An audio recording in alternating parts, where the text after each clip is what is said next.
Punjabi radio USA ਸੁਣ ਰਹੇ ਸਾਰੇ ਹੀ ਮਾਣਯੋਗ ਅਤੇ ਸਤਿਕਾਰਤ ਸਰੋਤਿਆਂ ਨੂੰ ਪਿਆਰ ਸਤਿਕਾਰ ਸਹਿਤ ਨਿੱਘੀ ਜਿਹੀ ਸਤਿ ਸ੍ਰੀ ਅਕਾਲ। ਸਭ ਨੂੰ ਜੀਆਂ ਨੂੰ ਆਖਦੇ ਹਾਂ। ਸੋ ਤੇ ਪ੍ਰੋਗਰਾਮ ਦੇ ਵਿੱਚ ਆਪ ਸਭ ਦਾ ਸਵਾਗਤ ਹੈ। ਅਪਡੇਟ ਅਮਰੀਕਾ ਪ੍ਰੋਗਰਾਮ ਲੈ ਕੇ ਹਾਜ਼ਰ ਹੋ ਚੁੱਕੇ ਹਾਂ। ਅੱਜ 15 ਜੁਲਾਈ ਦਿਨ ਹੈਗਾ ਜੀ ਵੀਰਵਾਰ, ਅਤੇ ਵੀਰਵਾਰ ਨੂੰ ਆਪਣਾ ਵਿਸ਼ੇਸ਼ ਤੌਰ ਦੇ ਉੱਤੇ ਪ੍ਰੋਗਰਾਮ ਟਰੱਕਿੰਗ ਦੇ ਨਾਲ ਸੰਬੰਧਿਤ ਜਿਹੜਾ ਆ ਉਹ ਪੇਸ਼ ਕੀਤਾ ਜਾਂਦਾ ਆ।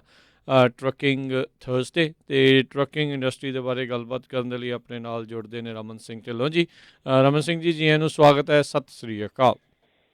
ਸਤਿ ਸ੍ਰੀ ਅਕਾਲ ਜੀ, ਸਾਰੇ ਸੁਣਨ ਵਾਲਿਆਂ ਨੂੰ ਪਿਆਰ ਭਰੀ ਸਤਿ ਸ੍ਰੀ ਅਕਾਲ। ਸਾਡੇ ਅੱਜ ਦੇ ਪ੍ਰੋਗਰਾਮ ਅਪਡੇਟ ਅਮਰੀਕਾ ਨੂੰ ਤੁਹਾਡੇ ਸਾਰਿਆਂ ਤੱਕ ਪਹੁੰਚਾਉਣ 'ਚ ਸਹਿਯੋਗ ਦਿੱਤਾ ਹੈ ਖਾਲਸਾ ਇੰਸ਼ੋਰੈਂਸ ਏਜੰਸੀ ਵਾਲੇ, ਜਿਨ੍ਹਾਂ ਦੇ ਕੋਲੋਂ ਤੁਸੀਂ ਹਰ ਇੱਕ ਤਰੀਕੇ ਦੀ ਇੰਸ਼ੋਰੈਂਸ ਕਰਵਾ ਸਕਦੇ ਹੋ। Home, auto, commercial, liquor store, gas station, convenience store, hotel, motels, commercial insurance, health insurance, life insurance ਦੇ ਲਈ ਇਹਨਾਂ ਨੂੰ ਕਾਲ ਕਰੋ 408-272-2500 4082722500।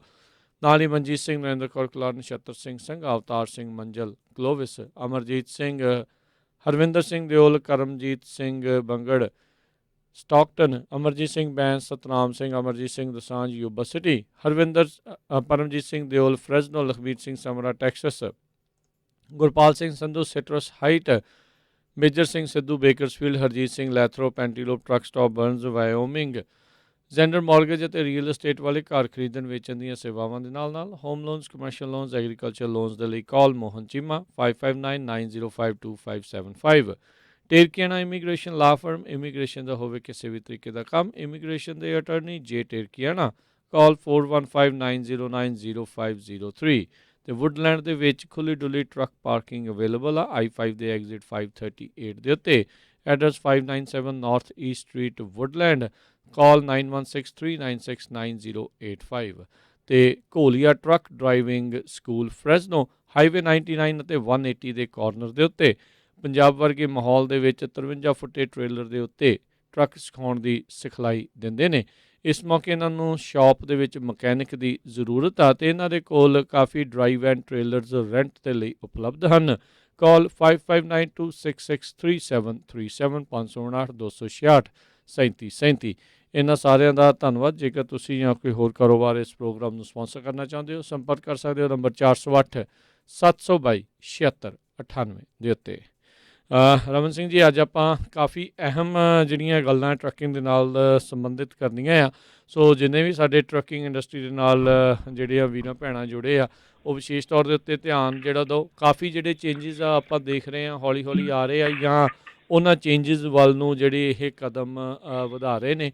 ਸੋ ਇੰਡਸਟਰੀ ਜਿਹੜੀ ਆ ਉਹ ਚੇਂਜ ਹੋਣ ਦੇ ਆਪਾਂ ਕਹਿ ਲਓ ਵੀ ਇੱਕ ਕੂਹਣੀ ਮੋੜ ਦੇ ਉੱਤੇ ਜਿਹੜੀ ਇਸ ਟਾਈਮ ਖੜੀ ਆ, ਜਿਸ ਦੇ ਵਿੱਚ ਕਾਫੀ ਕੁਛ ਆਪਾਂ ਨੂੰ ਤਬਦੀਲੀਆਂ ਜਿਹੜੀਆਂ ਉਹ ਦੇਖਣ ਨੂੰ ਮਿਲਣਗੀਆਂ। ਅਤੇ ਉਸ ਤੋਂ ਪਹਿਲਾਂ ਇੱਕ ਜਿਹੜੀ ਗੁੱਡ ਨਿਊਜ਼ ਸਾਰਿਆਂ ਦੇ ਲਈ ਇਹ ਆਪਾਂ ਮੰਨ ਸਕਦੇ ਹਾਂ ਵੀ ਜਿਹੜੇ ਜੋਬਲੈਸ ਕਲੇਮਸ ਆ ਉਹ ਹੁਣ ਇੱਕ ਵਾਰੀ ਫੇਰ ਜਿਹੜੇ ਘਟੇ ਨੇ। 3,60,000 ਦੇ ਉੱਤੇ ਪਿਛਲੀ ਰੀ ਜਿਹੜੇ ਆ ਫਸਟ ਟਾਈਮ ਜੋਬਲੈਸ ਕਲੇਮਸ ਜਿਹੜੇ ਆ ਓਵਰਆਲ ਜਿਹੜੇ ਉਹ ਆਏ। ਵਾਲ ਸਟਰੀਟ ਵਾਲੇ ਵੀ ਇਸੇ ਦਾ ਹੀ ਇੰਨਾ ਕੁ ਹੀ ਅਨੁਮਾਨ ਜਿਹੜਾ ਉਹ ਲਾ ਰਹੇ ਹੈਗੇ ਆ।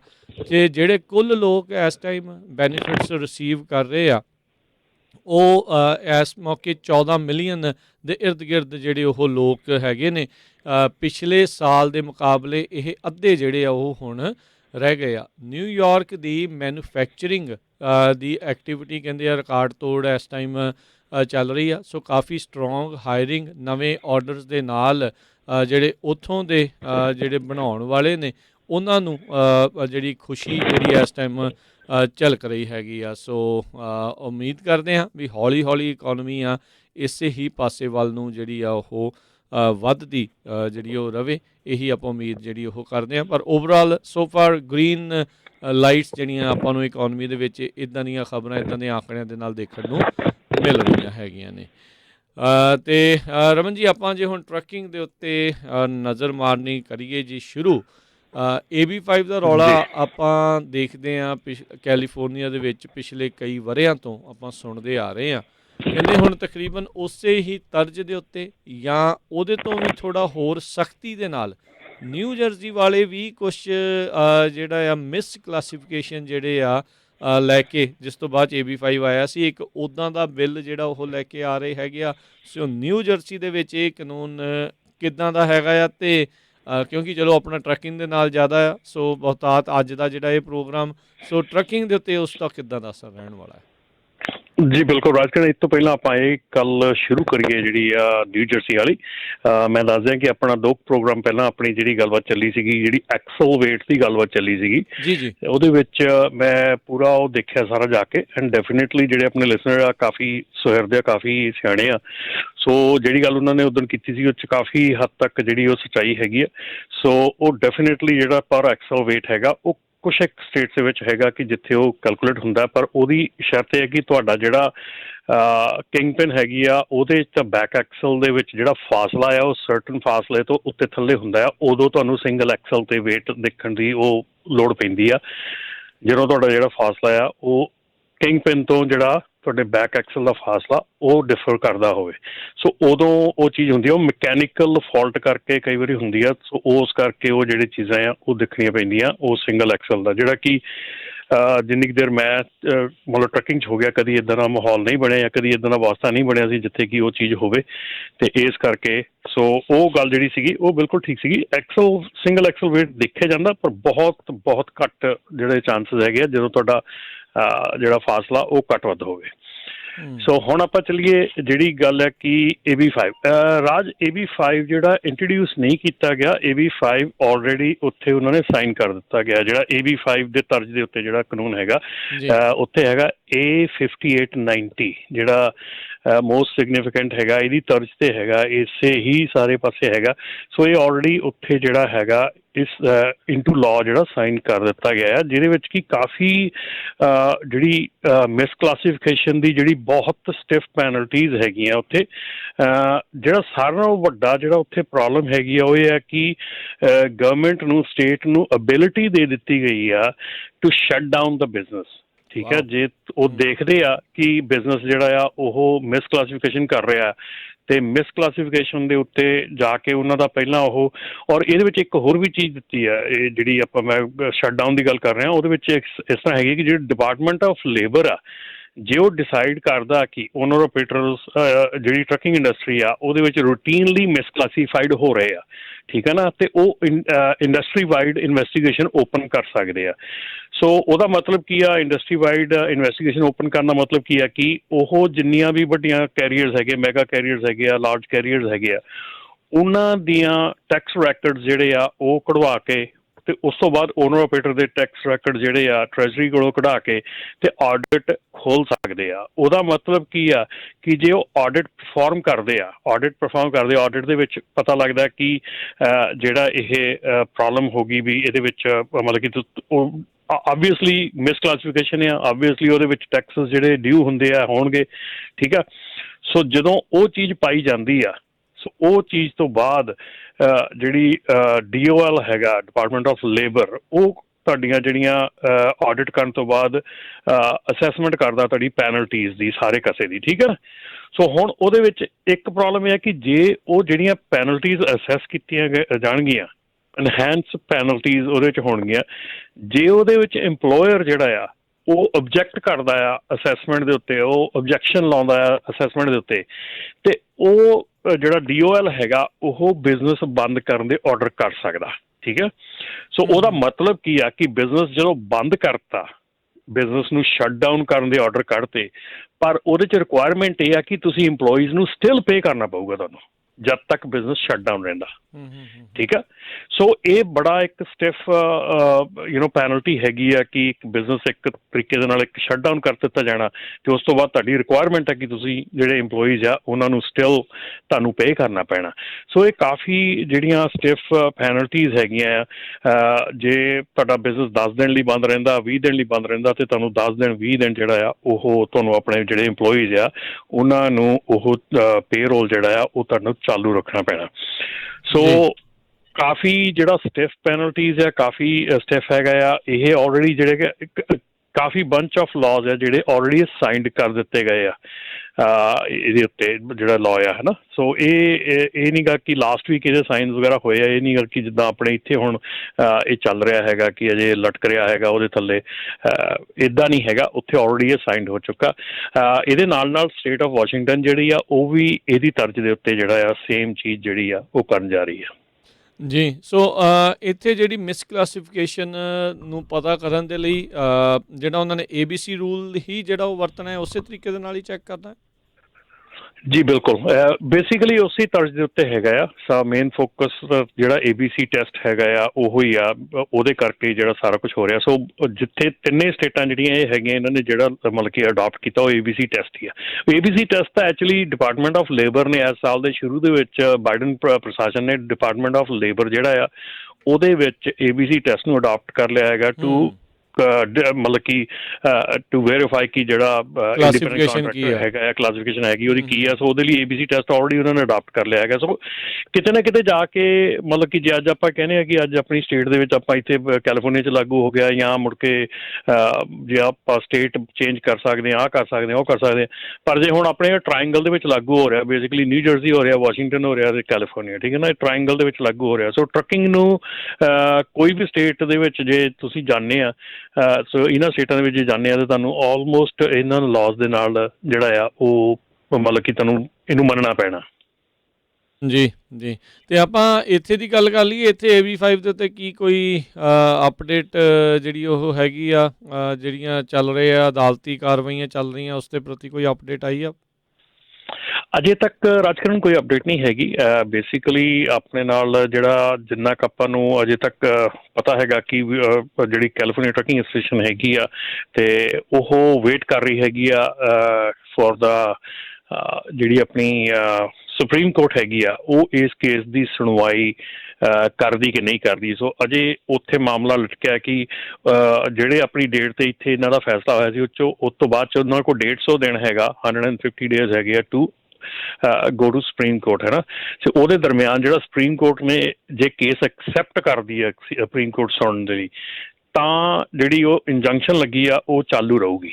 ਜੇ ਸੁਪਰੀਮ ਕੋਰਟ ਕਹਿ ਦਿੰਦੀ ਆ ਵੀ ਅਸੀਂ ਕੇਸ ਸੁਣਨਾ ਹੀ ਨਹੀਂ, ਫਿਰ ਜਾਂ ਸਾਡੇ ਕੋਲ ਮਤਲਬ ਕਿਸੇ ਵੀ ਰੀਜ਼ਨ ਕਰਕੇ ਵੀ ਅਸੀਂ ਕੇਸ ਨਹੀਂ ਲੈ ਸਕਦੇ, ਤੇ ਫਿਰ AB5 ਜਿਹੜਾ ਉਹ ਰਾਈਟ ਵੇ ਕੈਲੀਫੋਰਨੀਆ 'ਚ ਲਾਗੂ ਹੋ ਜਾਊਗਾ।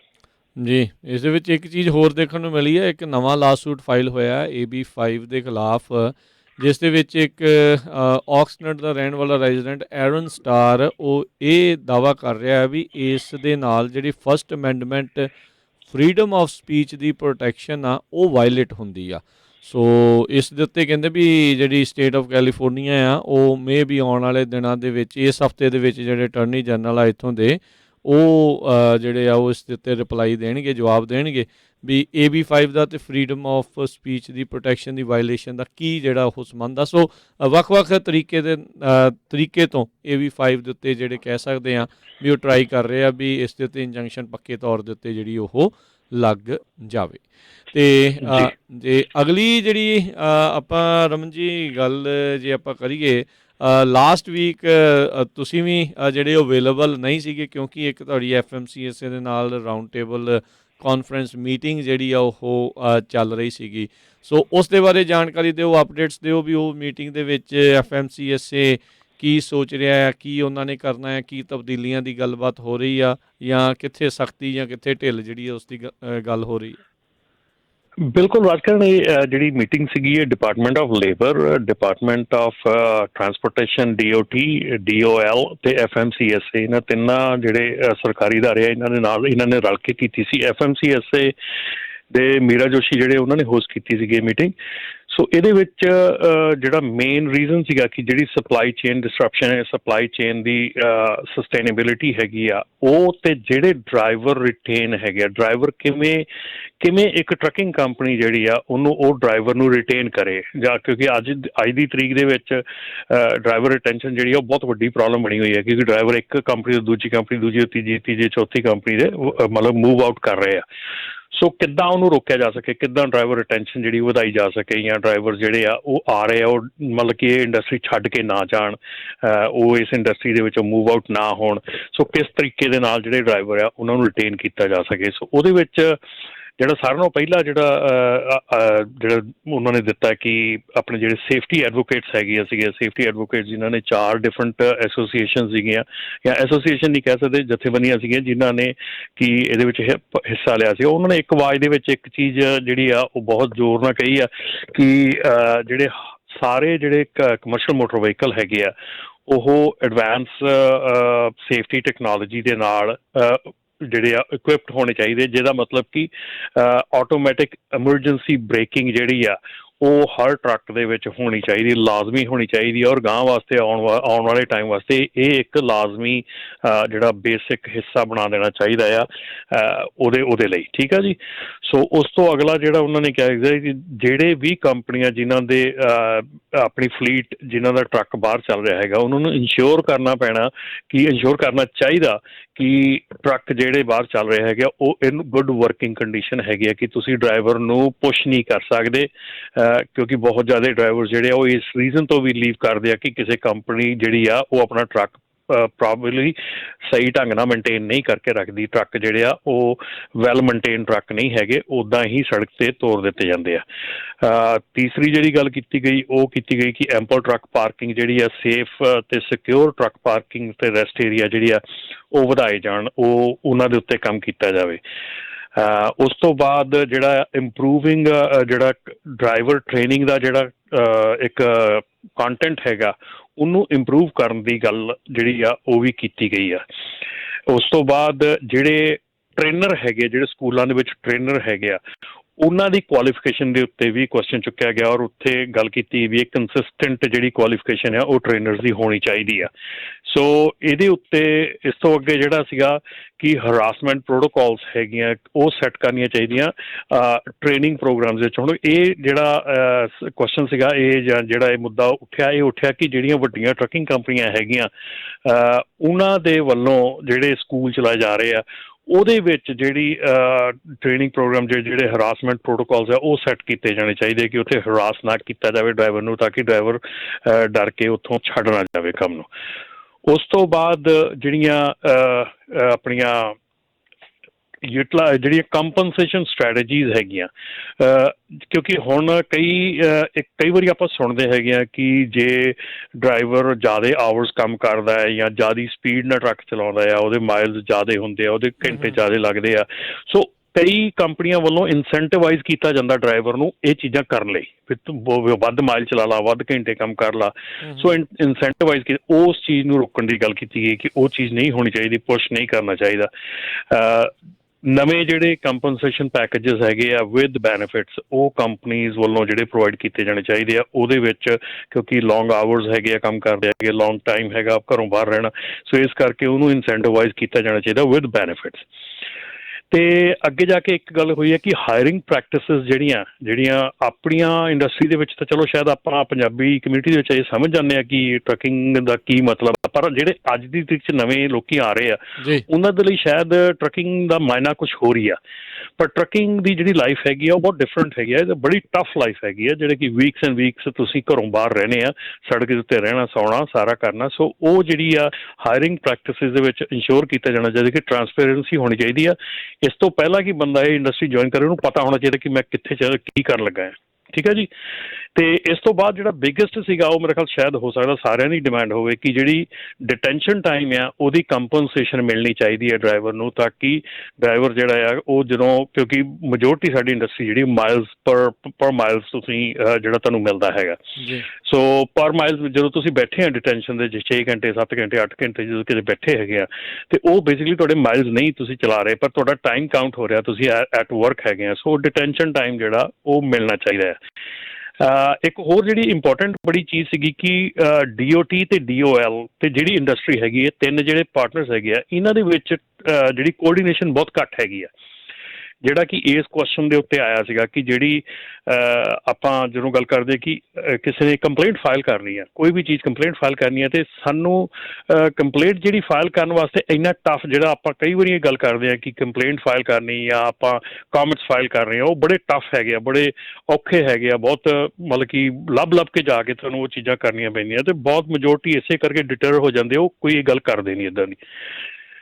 ਉਸ ਤੋਂ ਅੱਗੇ ਜਿਹੜੀ ਗੱਲ ਕੀਤੀ ਗਈ ਉਹ ਕੀਤੀ ਗਈ ਕਿ ਜਿਹੜੇ ਡਿਸਪੈਚਰਸ ਹੈਗੇ ਆ ਉਹ ਟ੍ਰੇਨਡ ਹੋਣੇ ਚਾਹੀਦੇ ਆ। ਡਿਸਪੈਚਰਸ ਜਿਹੜੇ ਆ ਉਹ ਪ੍ਰੈਫਰਡ ਕੰਪਨੀਆਂ ਕਰਨ ਕਿ ਜਿਹੜੇ ਲੋਕਾਂ ਨੇ ਟਰੱਕ ਖੁਦ ਚਲਾਇਆ ਹੈਗਾ ਬਾਹਰ, ਜਿਹੜੇ ਲੋਕਾਂ ਨੇ ਖੁਦ ਟਰੱਕ ਦੇ ਉੱਤੇ ਕੰਮ ਕੀਤਾ ਹੈਗਾ, ਉਹ ਜਿਹੜੇ ਲੋਕ ਹੈਗੇ ਆ ਉਹਨਾਂ ਨੂੰ ਟ੍ਰੇਨ ਕੀਤਾ ਜਾਵੇ ਡਿਸਪੈਚਿੰਗ ਵਾਸਤੇ, ਕਿਉਂਕਿ ਇਹ ਬਹੁਤ ਸੁਣਨ ਨੂੰ ਆਉਂਦਾ ਆ ਕਿ ਜਿਹੜਾ ਡਿਸਪੈਚਰ ਹੈਗਾ ਆ ਉਹਨੇ ਕਦੀ ਟਰੱਕ ਨਹੀਂ ਚਲਾਇਆ ਹੈਗਾ, ਤੇ ਜਿਹੜਾ ਟਰੱਕਰ ਹੈਗਾ ਆ ਵੈਲ ਟ੍ਰੇਨਡ ਮੇਨਟੇਨ ਟਰੱਕਰ ਹੈਗਾ, ਉਹਨੂੰ ਬਹੁਤ ਔਖਾ ਹੁੰਦਾ ਆ ਕਿਸੇ ਕੋਲੋਂ ਡਿਸਪੈਚ ਲੈਣੀ ਜਿਹਨੂੰ ਕਿ ਟਰੱਕਿੰਗ ਦਾ ਬਾਹਰ ਰੋਡ ਦੇ ਉੱਤੇ ਕੁਛ ਨਹੀਂ ਪਤਾ ਹੈਗਾ।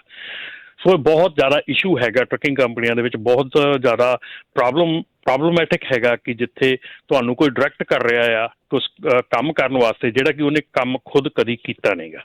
ਸੋ ਇਹ ਵੀ ਗੱਲ ਕੀਤੀ ਗਈ। ਇਨਕਮ ਪ੍ਰੈਡਿਕਟੇਬਿਲਿਟੀ ਦੀ ਗੱਲ ਕੀਤੀ ਗਈ ਕਿ ਇਨਕਮ ਦੀ ਥੋੜ੍ਹੀ ਪ੍ਰੈਡਿਕਟੇਬਿਲਿਟੀ ਹੋਣੀ ਚਾਹੀਦੀ ਆ, ਕਿਉਂਕਿ ਇਨਕਮ ਜਿਹੜੀ ਹੈਗੀ ਆ ਉਹ ਬਹੁਤ ਅਪ ਐਂਡ ਡਾਊਨ ਹੈਗੀ ਆ ਇਸ ਇੰਡਸਟਰੀ ਦੇ ਵਿੱਚ। ਡਰਾਈਵਰ ਦੀ ਕੀ ਮਾਈਲਸ ਪਤਾ ਨਹੀਂ ਕਿੰਨੇ ਮਿਲਣੇ ਆ, ਕਿੱਥੇ ਕੀ ਹੋਣਾ ਆ, ਟਰੱਕ ਖਰਾਬ ਹੋ ਗਿਆ, ਇਹ ਹੋ ਗਿਆ, ਉਹ ਹੋ ਗਿਆ। ਸੋ ਇਨਕਮ ਪ੍ਰੈਡਿਕਟੇਬਿਲਿਟੀ ਚਾਹੀਦੀ ਆ।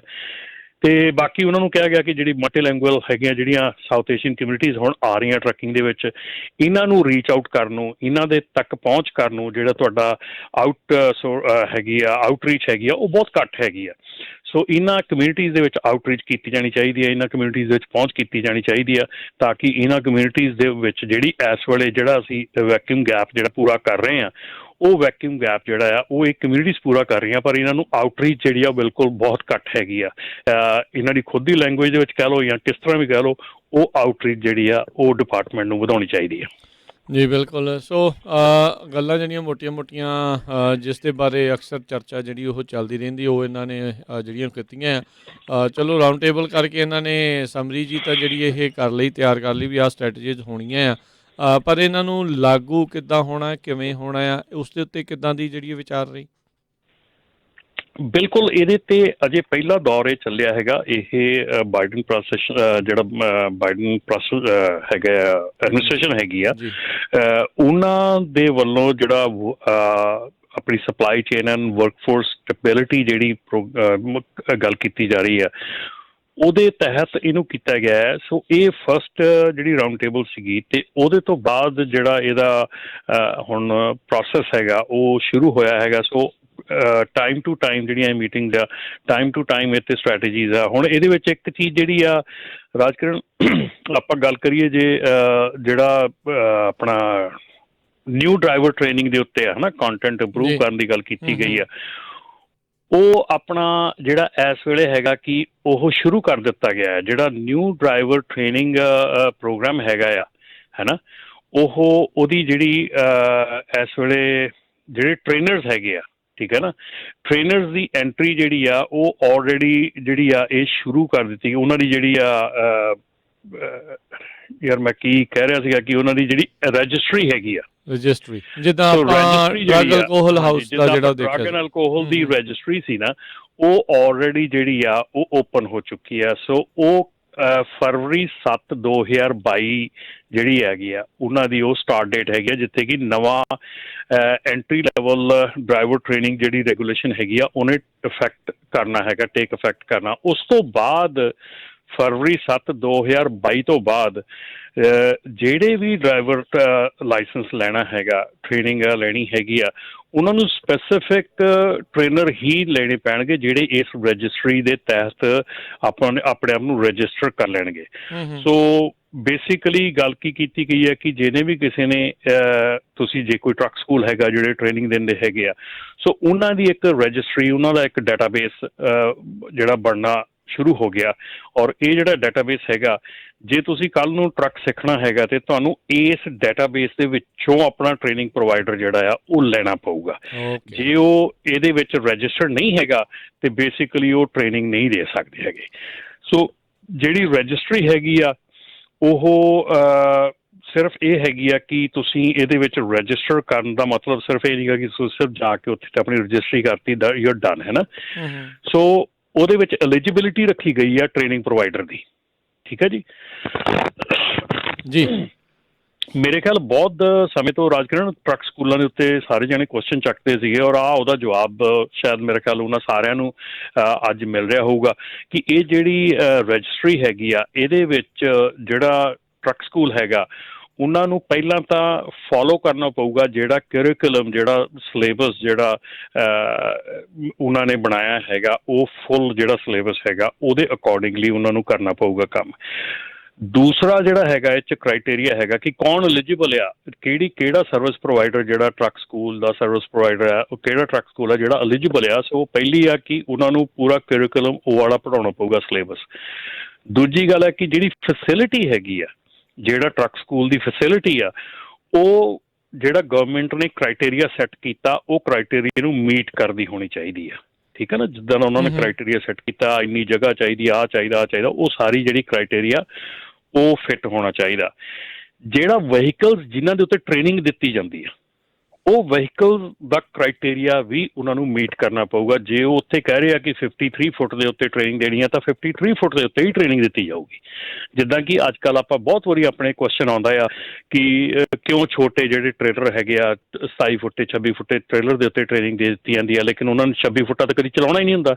ਸੋ ਟ੍ਰੇਨਿੰਗ ਕਿਉਂ ਦਿੱਤੀ ਜਾਂਦੀ ਹੈ ਉੱਤੇ ਜਦੋਂ ਤੁਸੀਂ ਚਲਾਉਣਾ ਹੀ ਨਹੀਂ ਹੈਗਾ ਉਹ ਟਰੱਕ। ਸੋ ਇਸ ਕਰਕੇ ਉਹ ਵੀ ਜਿਹੜਾ ਆ ਤੁਹਾਨੂੰ ਵਹੀਕਲ ਕ੍ਰਾਈਟੇਰੀਆ ਜਿਹੜਾ ਉਹ ਵੀ ਮੀਟ ਕਰਨਾ ਪਊਗਾ। ਜਿਹੜੇ ਇੰਸਟਰਕਟਰ ਹੈਗੇ ਆ ਉਹਨਾਂ 'ਤੇ ਵੀ ਕ੍ਰਾਈਟੇਰੀਆ ਸੈੱਟ ਕੀਤਾ ਗਿਆ ਆ। ਸੋ ਉਹਨਾਂ ਨੂੰ ਵੀ ਉਹ ਕ੍ਰਾਈਟੇਰੀਆ ਮੀਟ ਕਰਨਾ ਪਊਗਾ ਜੇ ਉਹ ਸਾਰਾ ਕੁਛ ਜਿਹੜਾ ਆ ਆਪਣਾ ਐਜ਼ ਆ ਇੰਸਟਰਕਟਰ ਉੱਥੇ ਉਹ ਸਕੂਲ 'ਚ ਕੰਮ ਕਰਦੇ ਆ। ਸੋ ਉਹਨਾਂ ਨੂੰ ਇੱਕ ਸੈੱਟ ਕ੍ਰਾਈਟੇਰੀਆ ਜਿਹੜਾ ਆ ਉਹ ਫੋਲੋ ਕਰਨਾ ਪਊਗਾ।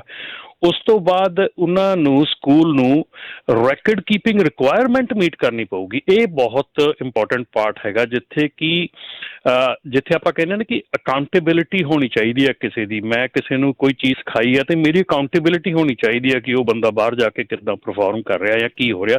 ਕਿਸੇ ਨਾ ਕਿਸੇ ਮੌਕੇ ਜਾ ਕੇ ਅਕਾਊਂਟੇਬਿਲਿਟੀ ਦਾ ਕੁਐਸਚਨ ਇਹ 'ਚ ਬਹੁਤ ਵੱਡਾ ਆ ਜਾਣਾ ਹੈ ਜੀ। ਸੋ ਉਸ ਤੋਂ ਬਾਅਦ ਜਿਹੜਾ ਤੁਹਾਡਾ ਜਿਹੜਾ ਸਕੂਲ ਆ, ਤੁਹਾਡੇ ਜਿਹੜੇ ਸਾਰੀਆਂ ਚੀਜ਼ਾਂ ਹੈਗੀਆਂ ਉਹ ਲਾਇਸੈਂਸਡ ਹੋਣੀਆਂ ਚਾਹੀਦੀਆਂ, ਸਰਟੀਫਾਈਡ ਹੋਣੀਆਂ ਚਾਹੀਦੀਆਂ, ਰਜਿਸਟਰਡ ਹੋਣੀਆਂ ਚਾਹੀਦੀਆਂ and authorized to provide training according to the applicable law. So ਇਹ ਸਾਰੀਆਂ ਚੀਜ਼ਾਂ ਜਿਹੜੀਆਂ ਆ, ਇਹ ਜਿਹੜੀਆਂ ਡਰਾਈਵਰ ਟ੍ਰੇਨਿੰਗ ਪ੍ਰੋਗਰਾਮ ਜਿਹੜਾ ਨਵਾਂ ਆ ਰਿਹਾ ਹੈਗਾ, ਉਹਦੇ ਤਹਿਤ ਇਹ ਜਿਹੜੇ ਸਕੂਲ ਹੈਗੇ ਆ ਸਾਰੇ, ਉਹਨਾਂ ਨੂੰ ਇਹ ਚੀਜ਼ਾਂ ਸਾਰੀਆਂ ਆਪਣੇ ਆਪ 'ਤੇ ਲਾਗੂ ਕਰਨੀਆਂ ਪੈਣੀਆਂ to be part of that registry so that they can provide the training ਜੀ। ਸੋ ਇਹ ਕਾਨੂੰਨ ਜਿਹੜਾ ਇਹ ਚੇਂਜਸ ਹੈਗੇ ਆ, ਖਾਸ ਕਰਕੇ ਜਦੋਂ ਸ਼ੁਰੂਆਤ ਕਰਦੇ ਆ ਜਾਂ ਸਕੂਲ ਵਾਲਿਆਂ ਦੇ ਨਾਲ ਐਂਟਰੀ ਲੈਵਲ ਡਰਾਈਵਰ ਟ੍ਰੇਨਿੰਗ ਆ, ਇਹ ਰੈਗੂਲੇਸ਼ਨ ਕਦੋਂ ਕੁ ਇਫੈਕਟ ਦੇ ਵਿੱਚ ਆਉਣ ਜਾ ਰਹੀ ਹੈਗੀ ਆ? ਇਹ ਰਾਜਕਰਨ ਆਪਣੀ February 7th 2022, so next year ਜਿਹੜਾ February 7 2022 ਆ। ਹਾਂਜੀ, ਇਹਦੇ ਵਿੱਚ ਜਿਹੜੀ ਐਂਟਰੀ ਲੈਵਲ ਟ੍ਰੇਨਿੰਗ ਹੈਗੀ ਆ, ਜਿਹਨੂੰ ਆਪਣਾ ELDT ਕਹਿ ਦਿੰਦੇ ਆ, ਉਹ ELDT ਰੈਗੂਲੇਸ਼ਨ ਜਿਹੜੀਆਂ ਇਹ 2017 ਦੇ ਵਿੱਚ ਲਾਗੂ ਹੋਣੀਆਂ ਸੀਗੀਆਂ, ਫਿਰ ਇਹ ਪੁਸ਼ ਕਰਕੇ ਅੱਗੇ ਚਲੀਆਂ ਗਈਆਂ, ਉਸ ਤੋਂ ਪੁਸ਼ ਕਰਕੇ 22 'ਚ ਚਲੀਆਂ ਗਈਆਂ। ਸੋ ਆਲਰੇਡੀ 3 ਸਾਲ ਇਹਨੂੰ ਅੱਗੇ ਪਾਇਆ ਗਿਆ, ਅੱਗੇ ਪੁਸ਼ ਕੀਤਾ ਗਿਆ, ਬਿਕੋਜ਼ ਕਿ ਜਿਹੜਾ ਡਿਪਾਰਟਮੈਂਟ ਸੀਗਾ ਉਹ ਰੈਡੀ ਨਹੀਂ ਸੀ ਐਸ ਰਜਿਸਟਰੀ ਪ੍ਰੋਗਰਾਮ ਨੂੰ ਚਾਲੂ ਕਰਨ ਵਾਸਤੇ।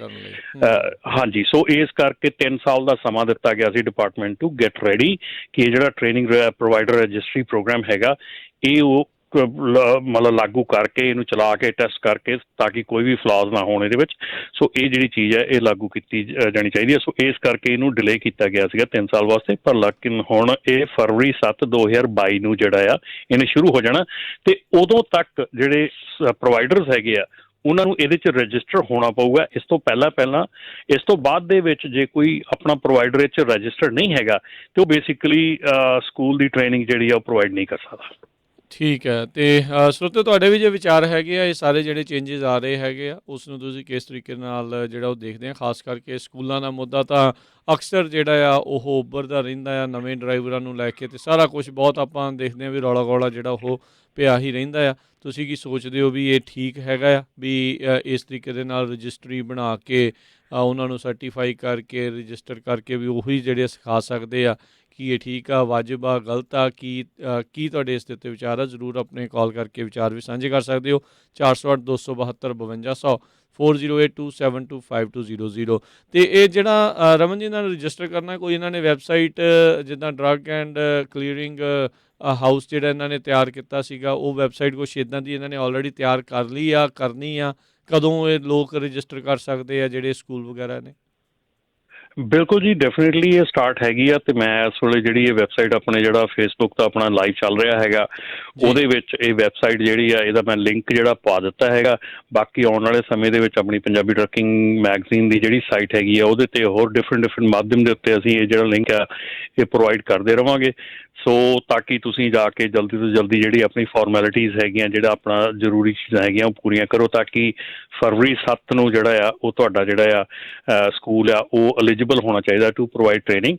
ਤੇ ਰਾਜਨ, ਆਪਾਂ ਨੂੰ ਇੱਕ ਕੁਐਸਚਨ ਵੀ ਹੈਗਾ ਆ ਜਿਹੜਾ ਫੇਸਬੁੱਕ ਤੇ ਹੈਗਾ ਅਮਨਦੀਪ ਭੁੱਲਰ ਹੋਣਾ ਦਾ, ਕਿ $2 ਮਿਲੀਅਨ ਦੀ ਇੰਸ਼ੋਰੈਂਸ ਕਦੋਂ ਸਟਾਰਟ ਹੋਣੀ ਹੈ? ਭਾਜੀ ਅਜੇ ਕੋਈ ਪਤਾ ਨਹੀਂ ਹੈਗਾ ਇਸ ਵੇਲੇ, ਰਾਈਟ ਨਾਓ। ਅੱਜ ਵੀ ਮੀਟਿੰਗ ਹੈਗੀ ਆ ਕੋਅਲਿਸ਼ਨ ਦੀ, ਸੋ ਅੱਜ ਵੀ ਮੀਟਿੰਗ ਦੇ ਵਿੱਚ ਜਾਣਾ ਆ, ਕਿਸੇ ਨਾ ਕਿਸੇ ਕਾਂਗਰਸਮੈਨ ਨਾਲ ਗੱਲ ਕਰਨੀ ਹੈਗੀ ਅੱਜ ਵੀ। ਸੋ ਇਹ ਅਜੇ ਮੁੱਦਾ ਚੱਲ ਰਿਹਾ ਹੈਗਾ, ਅਜੇ ਲਾਅ ਜਿਹੜਾ ਇਹ ਆਪਣਾ ਹੈਗਾ ਆ ਐਕਟ ਹੈਗਾ, ਇਹ ਪਾਸ ਨਹੀਂ ਹੋਇਆ ਹੈਗਾ। ਸੋ ਅਜੇ ਸਟਿਲ ਵੇਟ ਕੀਤੀ ਜਾ ਰਹੀ ਹੈ। ਸੋ ਇਹਦੇ ਉੱਤੇ ਅਜੇ ਕੋਈ ਫੈਸਲਾ ਨਹੀਂ ਹੈਗਾ, ਬਟ ਜਿਹੜੇ ਹੈਗੇ ਆ ਚਾਂਸਿਸ ਹੈਗੇ by the end of fall ਜਾਂ ਸਮਰ ਦੇ ਫਾਲ ਦੇ ਐਂਡ ਦੇ ਵਿੱਚ, ਸਿਆਲਾਂ ਦੇ ਸ਼ੁਰੂ ਦੇ ਵਿੱਚ ਇਹਦਾ ਜਾ ਕੇ ਫੈਸਲਾ ਹੋਣਾ। ਜੀ ਇਹਦੇ ਵਿੱਚ ਮੈਂ ਇੱਕ ਅਪਡੇਟ ਕਰ ਦੇਵਾਂ, ਜਿਹੜਾ US ਹਾਊਸ ਜਿਹੜਾ ਰਿਪਰੈਜ਼ੈਂਟੇਟਿਵ ਹੈਗੇ ਆ, ਉਹਨਾਂ ਨੇ ਆਈ ਥਿੰਕ ਬੀਤੇ ਵੀਰਵਾਰ ਇਹ ਜਿਹੜਾ ਹਾਈਵੇ ਰੀਆਥੋਰਾਈਜੇਸ਼ਨ ਬਿੱਲ ਜਿਹੜਾ ਸੀਗਾ, ਜਿਸ ਨੂੰ ਇਨਵੈਸਟ ਇਨ ਅਮਰੀਕਾ ਐਕਟ ਵੀ ਜਿਹੜਾ ਉਹ ਆਖਿਆ ਜਾ ਰਿਹਾ ਆ, ਉਸ ਨੂੰ ਪਾਸ ਕਰ ਦਿੱਤਾ ਸੀ 201 ਦੇ ਮੁਕਾਬਲੇ 221 ਵੋਟਾਂ ਦੇ ਨਾਲ। ਇਸ ਦੇ ਜਿਹੜਾ ਐਕਟ ਦੇ ਵਿੱਚ 7.5 ਲੱਖ ਤੋਂ ਵਧਾ ਕੇ 2 ਮਿਲੀਅਨ ਦੀ ਜਿਹੜੀ ਇੰਸ਼ੋਰੈਂਸ ਲਾਇਬਿਲਿਟੀ ਆ ਉਹ ਵਧਾਉਣ ਦੀ ਇਸ ਦੇ ਵਿੱਚ ਮੱਦ ਹੈਗੀ ਆ। ਨਾਲ ਹੀ ਉਸ ਦੇ ਵਿੱਚ ਆਟੋਮੈਟਿਕ ਜਿਹੜੀ ਬ੍ਰੇਕਿੰਗ ਦਾ ਤੇ ਜਿਹੜੇ ਟਰੱਕ ਡਿਸਪੈਚ ਸਰਵਿਸਿਜ਼ ਆ ਉਹਨਾਂ ਦੀ ਹੋਰ ਜਿਹੜਾ ਆ ਜਿਹੜੀ ਜਾਂਚ ਜਾਂ ਘੋਖ ਉਹਨਾਂ ਦੀ ਜਿਹੜੀ ਕਰਨ ਦੀ ਸਕਰੂਟਨੀ ਕਰਨ ਦੀ ਜਿਹੜੀ ਆ ਉਸ ਦੇ ਵਿੱਚ ਮੰਗ ਹੈਗੀ ਆ। ਸੋ ਹਾਊਸ ਦੇ ਵਿੱਚ ਇਹ ਪਾਸ ਹੋ ਗਿਆ ਆ, ਸੈਨੇਟ ਦੇ ਵਿੱਚ ਇਹ ਪਾਸ ਹੋਊਗਾ ਕਿ ਨਹੀਂ ਹੋਊਗਾ ਉਸ ਦੇ ਚਾਂਸ ਅਜੇ ਹਾਲ ਦੀ ਘੜੀ ਕਾਫੀ ਜਿਹੜੇ ਉਹ ਘੱਟ ਹੈਗੇ ਆ। ਸੈਨੇਟ ਦਾ ਇੱਕ ਆਪਣਾ ਟਰਾਂਸਪੋਰਟੇਸ਼ਨ ਦਾ ਵੱਖਰਾ ਇਨਫਰਾਸਟਰਕਚਰ ਦਾ ਜਿਹੜਾ ਬਿੱਲ ਆ ਉਹ ਚੱਲ ਰਿਹਾ ਹੈਗਾ ਆ। ਸੋ ਕਿਹੜੀਆਂ ਚੀਜ਼ਾਂ ਇਵੈਂਚੁਅਲੀ ਇਹਦੇ ਵਿੱਚ ਆਉਣਗੀਆਂ ਉਸ ਦੇ ਉੱਤੇ ਗੱਲ ਹੋਊਗੀ। ਪਰ ਦੇਖੋ ਇੰਸ਼ੋਰੈਂਸ ਦਾ ਮੁੱਦਾ ਜਿਹੜਾ ਇਹ ਆ ਨਾ, ਇਹ ਵਿੱਚ ਵਿਚਾਲੇ ਆਪਣੇ ਆਪ ਪਾਸ ਹੋ ਜਾਣਾ, ਕੋਈ ਐਡਾ ਵੱਡਾ ਮੁੱਦਾ ਇਸ਼ੂ ਜਿਹੜਾ ਆ ਲਾਅ ਮੇਕਰਸ ਦੇ ਲਈ ਉਹ ਹੋਣਾ ਨਹੀਂ ਆ, ਚਾਹੇ ਵਿਰੋਧੀ ਆ ਤੇ ਚਾਹੇ ਉਹ ਇਸ ਦੇ ਹੱਕ ਵਾਲੇ ਆ। ਜਿਹੜੀ ਵੱਡੀ ਗੱਲ ਆ ਉਹਦੇ ਨਾਲ ਹੀ ਜਿਹੜਾ ਇਹ ਨਾ ਲਮਕ ਕੇ ਜਿਹੜਾ ਆ ਉਹ ਨਿਕਲ ਜਾਣਾ ਹੁੰਦਾ ਆ। ਸੋ ਇਹ ਚੀਜ਼ ਜਿਹੜੀ ਹੁੰਦੀ ਆ, ਆਟੇ ਦੇ ਨਾਲ ਲੂਣ ਵੀ ਜਿਹੜਾ ਪਿਸ ਜਾਂਦਾ ਹੁੰਦਾ ਹੈ ਨਾ, ਸੋ ਉਹ ਗੱਲ ਜਿਹੜੀ ਹੁੰਦੀ ਆ। ਸੋ ਇੰਸ਼ੋਰੈਂਸ ਵਾਲਾ ਲੱਗ ਇੱਦਾਂ ਰਿਹਾ ਆ ਵੀ ਇਵੈਂਚੁਅਲੀ ਇਨਫਰਾਸਟਰਕਚਰ ਬਿੱਲ ਦੇ ਵਿੱਚ ਮੇ ਵੀ ਜਿਹੜਾ ਇਹ ਪਾਸ ਹੋ ਜਾਵੇ। ਹਾਊਸ ਨੇ ਤਾਂ ਆਪਣੇ ਵੱਲੋਂ ਜਿਹੜਾ ਇਸ ਨੂੰ ਪਾਸ ਕਰ ਦਿੱਤਾ ਆ। ਇੱਕ ਮੇਰਾ ਇੱਥੇ ਰਮਨ ਜੀ ਜਿਹੜਾ ਆਪਾਂ ਪਹਿਲੋਂ ਗੱਲ ਕਰ ਰਹੇ ਸੀਗੇ, ਜਿਹੜੀ ਡਰਾਈਵਰ ਟ੍ਰੇਨਿੰਗ ਰਜਿਸਟਰੀ ਵਾਲੀ ਆ, ਸਰਟੀਫਾਈ ਆ, ਇਹ ਕਿੰਨੇ ਸਰਟੀਫਾਈ ਕਰਨਾ ਆ? ELD ਦਾ ਸੈਲਫ ਸਰਟੀਫਾਈਡ ਆ, ਇਹ ਸਕੂਲਾਂ ਨੂੰ ਵੀ ਇਹਨਾਂ ਨੇ ਸੈਲਫ ਸਰਟੀਫਾਈ ਕਰਨਾ ਹੈ, ਆਪ ਕਰਨਾ ਹੈ ਕਿ ਕਿੱਥੋਂ ਮੇਕ ਸ਼ੋਰ ਕਰਨਾ ਵੀ ਜਿਹੜੇ ਸਿਖਾਉਣ ਵਾਲੇ ਕਿੱਦਾਂ ਆ ਕੋਈ ਇਹਨਾਂ ਨੇ ਇਸ ਦੇ ਬਾਰੇ ਵੀ ਕੋਈ ਗੇਮ ਪਲਾਨ ਕੀਤਾ ਹੈ ਤਿਆਰ? ਬਿਲਕੁਲ ਕੀਤਾ ਹੈਗਾ ਜੀ, ਕਿਉਂਕਿ ਅਜੇ ਜਿਹੜੀ ਇਹ ਅੱਜ ਹੀ ਮੈਨੂੰ ਵੀ ਇਹਦੀ ਨੋਟੀਫਿਕੇਸ਼ਨ ਜਿਹੜੀ ਆ ਅੱਜ ਸਵੇਰੇ ਹੀ ਮਿਲੀ ਹੈਗੀ ਆ ਕਿ ਜਿਹੜੀ ਰਜਿਸਟਰੀ ਸਾਈਟ ਜਿਹੜੀ ਆ ਇਹ ਓਪਨ ਹੋ ਚੁੱਕੀ ਹੈ। ਮੈਂ ਇਹਦੇ ਗੋ ਥਰੂ ਹੋ ਰਿਹਾ ਸੀਗਾ ਹੁਣ ਇਸ ਵੇਲੇ, ਪਰ ਡੈਫੀਨੇਟਲੀ ਇਹਨੂੰ ਡਿਪਾਰਟਮੈਂਟ ਨੇ ਹੀ ਅਪਰੂਵ ਕਰਨਾ ਹੈਗਾ, ਇਹਨੂੰ ਸੈਲਫ ਸਰਟੀਫਿਕੇਸ਼ਨ ਵਾਲਾ ਨਹੀਂ ਸ਼ਾਇਦ ਮੇਰਾ ਕੁਝ ਵੀ ਇੱਦਾਂ ਦਾ ਹੋ ਸਕਦਾ। ਸੋ ਇਹਨੂੰ ਡਿਪਾਰਟਮੈਂਟ ਵੱਲੋਂ ਕੀਤਾ ਜਾਣਾ ਆ। ਹੁਣ ਕਿਹੜੇ ਤਰੀਕੇ ਅਪਣਾਏ ਜਾਂਦੇ ਆ ਜਾਂ ਕੀ ਕੁਛ ਕੀਤਾ ਜਾਂਦਾ ਆ ਉਹ ਆਉਣ ਵਾਲੇ ਸਮੇਂ ਦੇ ਵਿੱਚ ਆਪਾਂ ਨੂੰ ਪਤਾ ਲੱਗੂਗਾ, ਜਾਂ ਇਹਦੀ ਸਾਈਟ ਦੀ ਜਿਹੜੀ ਡਿਟੇਲ ਜਿਹੜੀ ਸਟੱਡੀ ਕਰਕੇ ਆਪਾਂ ਨੂੰ ਪਤਾ ਲੱਗੂਗਾ ਕਿਸ ਤਰ੍ਹਾਂ ਉਹਨਾਂ ਨੇ ਕੀ ਕ੍ਰਾਈਟੇਰੀਆ ਰੱਖਿਆ ਹੈਗਾ, ਕੀ ਮੈਕੈਨਿਜ਼ਮ ਰੱਖਿਆ ਹੈਗਾ ਜਿਹਦੇ ਤਹਿਤ ਕੀ ਇਸ ਚੀਜ਼ ਦੇ ਉੱਤੇ ਜਿਹੜਾ ਕੰਮ ਹੋਣਾ ਹੈਗਾ। ਤੇ ਬਾਕੀ ਸੰਤਾਨ ਸਿੰਘ ਹੁਣੀ AB5 ਦਾ ਪੁੱਛਦੇ, AB5 ਦਾ ਅਜੇ ਕੋਈ ਖਾਸ ਨਹੀਂ ਪਤਾ ਲੱਗਾ ਹੈਗਾ, ਅਜੇ ਸਟਕ ਹੈਗਾ ਜਿੰਨੀ ਦੇਰ ਤੱਕ ਸੁਪਰੀਮ ਕੋਰਟ ਦੇ ਵੱਲੋਂ ਕੋਈ ਹਾਂ ਜਾਂ ਨਾ ਦਾ ਜਵਾਬ ਨਹੀਂ ਆਉਂਦਾ। ਜੀ ਬਿਲਕੁਲ।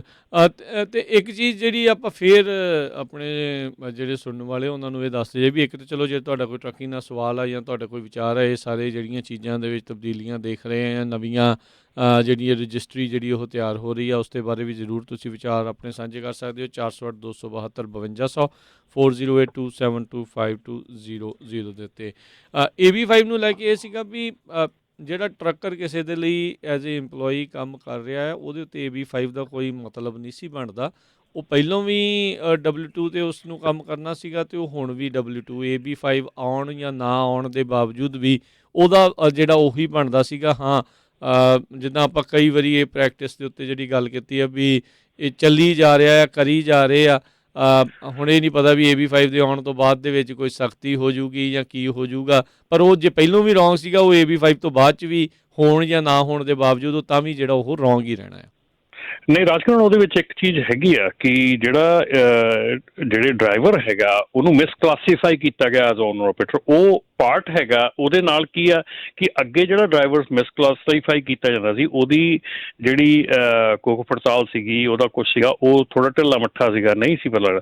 ਹੁਣ ਜਿਹੜੀ ਹੈਗੀ ਆ ਕਿ ਹੁਣ ਖਾਸ ਕਰਕੇ ਕੈਲੀਫੋਰਨੀਆ ਜੇ ਮੈਂ ਗੱਲ ਕਰਾਂ, ਕੈਲੀਫੋਰਨੀਆ ਦੇ ਵਿੱਚ ਕਈ ਡਿਪਾਰਟਮੈਂਟਾਂ ਜਿਹੜੀਆਂ ਹੈਗੀਆਂ ਉਹਨਾਂ ਨੂੰ ਇਹ ਅਧਿਕਾਰ ਦੇ ਦਿੱਤੇ ਗਏ ਆ ਕਿ ਉਹ ਕਿਸੇ ਵੀ ਜਿਹੜੀ ਕੰਪਨੀ ਆ ਉਹਦਾ ਇਹ ਚੀਜ਼ ਚੈੱਕ ਕਰ ਸਕਦੇ ਕਿ ਕੀ ਉਹਦੇ ਵਰਕਰ ਜਿਹੜੇ ਆ ਉਹ ਸਹੀ ਕਲਾਸੀਫਾਈਡ ਹੋਏ ਆ ਕਿ ਨਹੀਂ। ਉਹਨਾਂ ਦੇ ਵਿੱਚ ਚਾਹੇ ਪਹਿਲਾਂ ਤਾਂ ਸੀ ਨਾ ਸਿਰਫ EDD ਨੂੰ ਸੀਗਾ, ਤੇ IRS ਵੀ ਹੋ ਗਈ ਵਿੱਚ, ਉਸ ਤੋਂ ਬਾਅਦ ਤੁਹਾਡੀ ਵਰਕਰਸ ਕੰਪ ਇੰਸ਼ੋਰੈਂਸ ਹੋ ਗਈ, ਉਸ ਤੋਂ ਬਾਅਦ ਤੁਹਾਡੀ ਜਿਹੜੀ ਆ ਈਵਨ ਇੱਥੋਂ ਤੱਕ ਕਿ ਸਿਟੀ ਜਿਹੜੀ ਹੈਗੀ ਆ, ਸਿਟੀ ਦੇ ਜਿਹੜੇ ਸਿਟੀ ਕਲਰਕ ਤੱਕ ਹੈਗੇ ਆ, ਉੱਥੋਂ ਤੱਕ ਵੀ ਵਾਈਡ ਓਪਨ ਕਰ ਦਿੱਤਾ ਗਿਆ ਕਿ ਇਹ ਸਾਰੇ ਜਿਹੜੇ ਡਿਪਾਰਟਮੈਂਟ ਹੈਗੇ ਆ ਇਹ ਕੋਕ ਪੜਤਾਲ ਕਰ ਸਕਦੇ ਆ। ਸੋ ਅੱਗੇ ਜਿਹੜਾ ਮਸਲਾ ਸੀਗਾ, ਅੱਗੇ ਹੁੰਦਾ ਸੀ EDD ਦਾ ਸਿਰਫ, ਤੇ EDD ਵੱਲੋਂ ਹੀ ਸਿਰਫ ਇਹ ਕੀਤਾ ਜਾਂਦਾ ਸੀਗਾ, ਲੇਕਿਨ ਹੁਣ ਇਹ ਚੀਜ਼ ਬਹੁਤ ਓਪਨ ਕਰ ਦਿੱਤੀ ਗਈ ਆ ਕਿ ਕਈ ਡਿਪਾਰਟਮੈਂਟ ਜਿਹੜੇ ਆ ਇਹਦੀ ਕੋਕ ਪੜਤਾਲ ਕਰ ਸਕਦੇ, ਇਹਨੂੰ ਦੇਖ ਸਕਦੇ ਆ। ਜੀ ਜੀ। ਸੋ ਉਹੀ ਜਿਹੜੀ ਆ ਹੈਗੀ ਆ ਕਲਾਸੀਫਿਕੇਸ਼ਨ ਆ, ਉਸ ਦੇ ਉੱਤੇ ਜਿਹੜਾ ਸ਼ਿਕੰਜਾ ਕੱਸਣ ਦੀ ਇਸ ਦੇ ਵਿੱਚ ਕੋਸ਼ਿਸ਼ ਆ। ਸੋ ਜਿਹੜਾ ਵੀ ਕੋਈ ਲੂਪ ਹੋਲ ਵਰਤਿਆ ਜਾ ਰਿਹਾ ਸੀ ਜਾਂ ਵਰਤ ਰਹੇ ਸੀਗੇ ਜਾਂ ਕੋਈ ਉਹਨਾਂ ਦੀ ਪੁੱਛ ਪੜਤਾਲ ਇੰਨੀ ਨਹੀਂ ਸੀਗੀ, ਸੋ ਵੱਖ-ਵੱਖ ਏਜੰਸੀਜ਼ ਨੂੰ ਬੇਸਿਕਲੀ ਮੌਕਾ ਜਿਹੜਾ ਉਹ ਮਿਲ ਜਾਊਗਾ ਵੀ ਉਹ ਆਪੋ ਆਪਣੇ ਪੱਧਰ ਦੇ ਉੱਤੇ ਇਸ ਨੂੰ ਜਿਹੜਾ ਉਹ ਜਾਂਚ ਕਰ ਸਕਦੇ ਆ, ਉਹ ਦੇਖ ਸਕਦੇ ਆ। ਸੋ ਇਹ ਧਿਆਨ ਦੇ ਨਾਲ ਜਿਹੜਾ ਆ ਧਿਆਨ ਹਿੱਤ ਰੱਖਣ ਦੀ ਜਿਹੜੀ ਇਹ ਚੀਜ਼ਾਂ ਦੀ ਜ਼ਰੂਰਤ ਹੈਗੀ ਆ। ਅਤੇ ਅੱਜ ਦੇ ਸਾਡੇ ਇਸ ਪ੍ਰੋਗਰਾਮ ਨੂੰ ਵਿਸ਼ੇਸ਼ ਤੌਰ 'ਤੇ ਸਪੋਂਸਰ ਕਰਦੇ ਨੇ ਖਾਲਸਾ ਇੰਸ਼ੋਰੈਂਸ ਏਜੰਸੀ ਏਜੰਸੀ ਵਾਲੇ। ਸੋ ਲਾਈਫ ਇੰਸ਼ੋਰੈਂਸ ਦੇ ਬਾਰੇ ਕਿਸੇ ਵੀ ਤਰੀਕੇ ਦੀ ਤੁਹਾਨੂੰ ਜਾਣਕਾਰੀ ਚਾਹੀਦੀ ਹੋਵੇ ਤੁਸੀਂ ਇਹਨਾਂ ਦੇ ਨਾਲ ਸੰਪਰਕ ਕਰ ਸਕਦੇ ਹੋ। 408 272 2500 408272 2500 ਦੇ ਉੱਤੇ। ਅਤੇ ਸਮਾਂ ਵੀ ਆਪਣਾ ਜਿਹੜਾ ਉਹ ਸਮਾਪਤੀ ਵੱਲ ਨੂੰ ਹੈਗਾ। ਸੋ ਯੂਜਲੀ ਆਪਾਂ ਨੂੰ ਫਿਰ ਅਖੀਰ ਦੇ ਵਿੱਚ ਸਾਰੇ ਜਣੇ ਕਾਲ ਕਰਦੇ ਹੁੰਦੇ ਆ ਵੀ ਇੱਦਾਂ ਚੱਲ ਰਿਹਾ। ਸੋ ਜ਼ਰੂਰ ਆਪਾਂ ਬੇਨਤੀ ਕਰਦੇ ਹਾਂ ਵੀ ਆਉਣ ਵਾਲੇ ਜਿਹੜੇ ਪ੍ਰੋਗਰਾਮਾਂ ਦੇ ਵਿੱਚ ਸਮੇਂ ਸਿਰ ਜਿਹੜੀ ਜ਼ਰੂਰ ਆ ਉਹ ਤੁਸੀਂ ਜਿਹੜੀ ਕਾਲ ਕਰਿਆ ਕਰੋ, ਤਾਂ ਜੋ ਜਿਹੜੇ ਤੁਹਾਡੇ ਸਵਾਲ ਹੈਗੇ ਆ ਟਰੱਕਿੰਗ ਦੇ ਨਾਲ ਸੰਬੰਧਿਤ ਉਹਨਾਂ ਨੂੰ ਜਿਹੜਾ ਆ ਫਿਰ ਸਮੇਂ ਸਿਰ ਜਿਹੜਾ ਉਸ ਦੇ ਜਵਾਬ ਜਿਹੜੇ ਉਹ ਦਿੱਤੇ ਜਾ ਸਕਦੇ ਹੈਗੇ ਆ। ਸੋ ਓਵਰਆਲ ਜੇ ਰਮਨ ਜੀ ਆਪਾਂ ਗੱਲ ਕਰਦੇ ਜਾਈਏ, ਸੋ ਟਰੱਕਿੰਗ ਦੀ ਮਾਰਕੀਟ ਰੇਟਸ ਨੂੰ ਲੈ ਕੇ ਕਿੱਦਾਂ ਦੀ ਸਥਿਤੀ ਜਿਹੜੀ ਉਹ ਚੱਲ ਰਹੀ ਆ? ਸੋ ਸਟੇਬਲ ਹੀ ਚੱਲ ਰਿਹਾ ਆ, ਵਧਾ ਘਟਾ ਹੈਗਾ ਆ ਜਾਂ ਕਿੱਦਾਂ ਆ? ਹੁਣ ਵਾਈਲਡ ਫਾਇਰ ਦਾ ਸੀਜ਼ਨ ਕੈਲੀਫੋਰਨੀਆ ਦੇ ਵਿੱਚ ਦੇਖਿਆ ਜਾਊਗਾ, ਇੱਦਾਂ ਇਸ ਚੀਜ਼ ਦਾ ਜਿਹੜਾ ਅਸਰ ਉਹ ਕਿੱਦਾਂ ਦਾ ਰਹਿੰਦਾ? ਡੈਫੀਨੇਟਲੀ ਰਾਜਕਰਨ, ਜਿਹੜਾ 4th ਜੁਲਾਈ ਦਾ ਵੀਕਐਂਡ ਹੁੰਦਾ ਉਸ ਤੋਂ ਬਾਅਦ ਜਿਹੜੀ ਮਾਰਕੀਟ ਆ ਸਾਫ਼ ਹੋ ਜਾਂਦੀ ਹੁੰਦੀ ਆ, ਅਤੇ ਡੈਫੀਨੇਟਲੀ ਮਾਰਕੀਟ ਜਿਹੜੀ ਆ ਥੋੜ੍ਹੀ ਸਾਫਟ ਹੋਈ ਹੈਗੀ ਆ। ਲੋਡਾਂ ਦੇ ਰੇਟਸ ਜਿਹੜੇ ਆ ਉਹ ਥੋੜ੍ਹੇ ਸਾਫਟ ਹੋਣੇ ਸ਼ੁਰੂ ਹੋ ਗਏ ਹੈਗੇ ਆ। ਸੋ ਜਿਹੜਾ ਕੰਮ ਹੈਗਾ ਵਾਈਲਡ ਫਾਇਰ ਦਾ ਕਹਿ ਸਕਦੇ ਹਾਂ ਕਿ ਕੋਈ ਫਰੀਵੇ ਬੰਦ ਹੋਵੇ, ਕੁਛ ਇੱਦਾਂ ਦਾ ਹੋਵੇ ਤਾਂ ਥੋੜ੍ਹਾ ਬਹੁਤ ਅਸਰ ਹੁੰਦਾ, ਪਰ ਉੱਦਾਂ ਦਾ ਜ਼ਿਆਦਾ ਕੋਈ ਅਸਰ ਨਹੀਂ ਮੈਂ ਕਹਿ ਸਕਦਾ। ਪਰ ਡੈਫੀਨੇਟਲੀ ਇਸ ਵੇਲੇ ਜਿਹੜਾ ਹੈਗਾ ਰੇਟਸ ਜਿਹੜੇ ਹੈਗੇ ਆ ਥੋੜ੍ਹੇ ਜਿਹੇ ਸੌਫਨ ਹੋਏ ਹੈਗੇ, ਥੋੜ੍ਹੇ ਜਿਹੇ ਰੇਟਸ 'ਤੇ ਫਰਕ ਪਿਆ ਹੈਗਾ।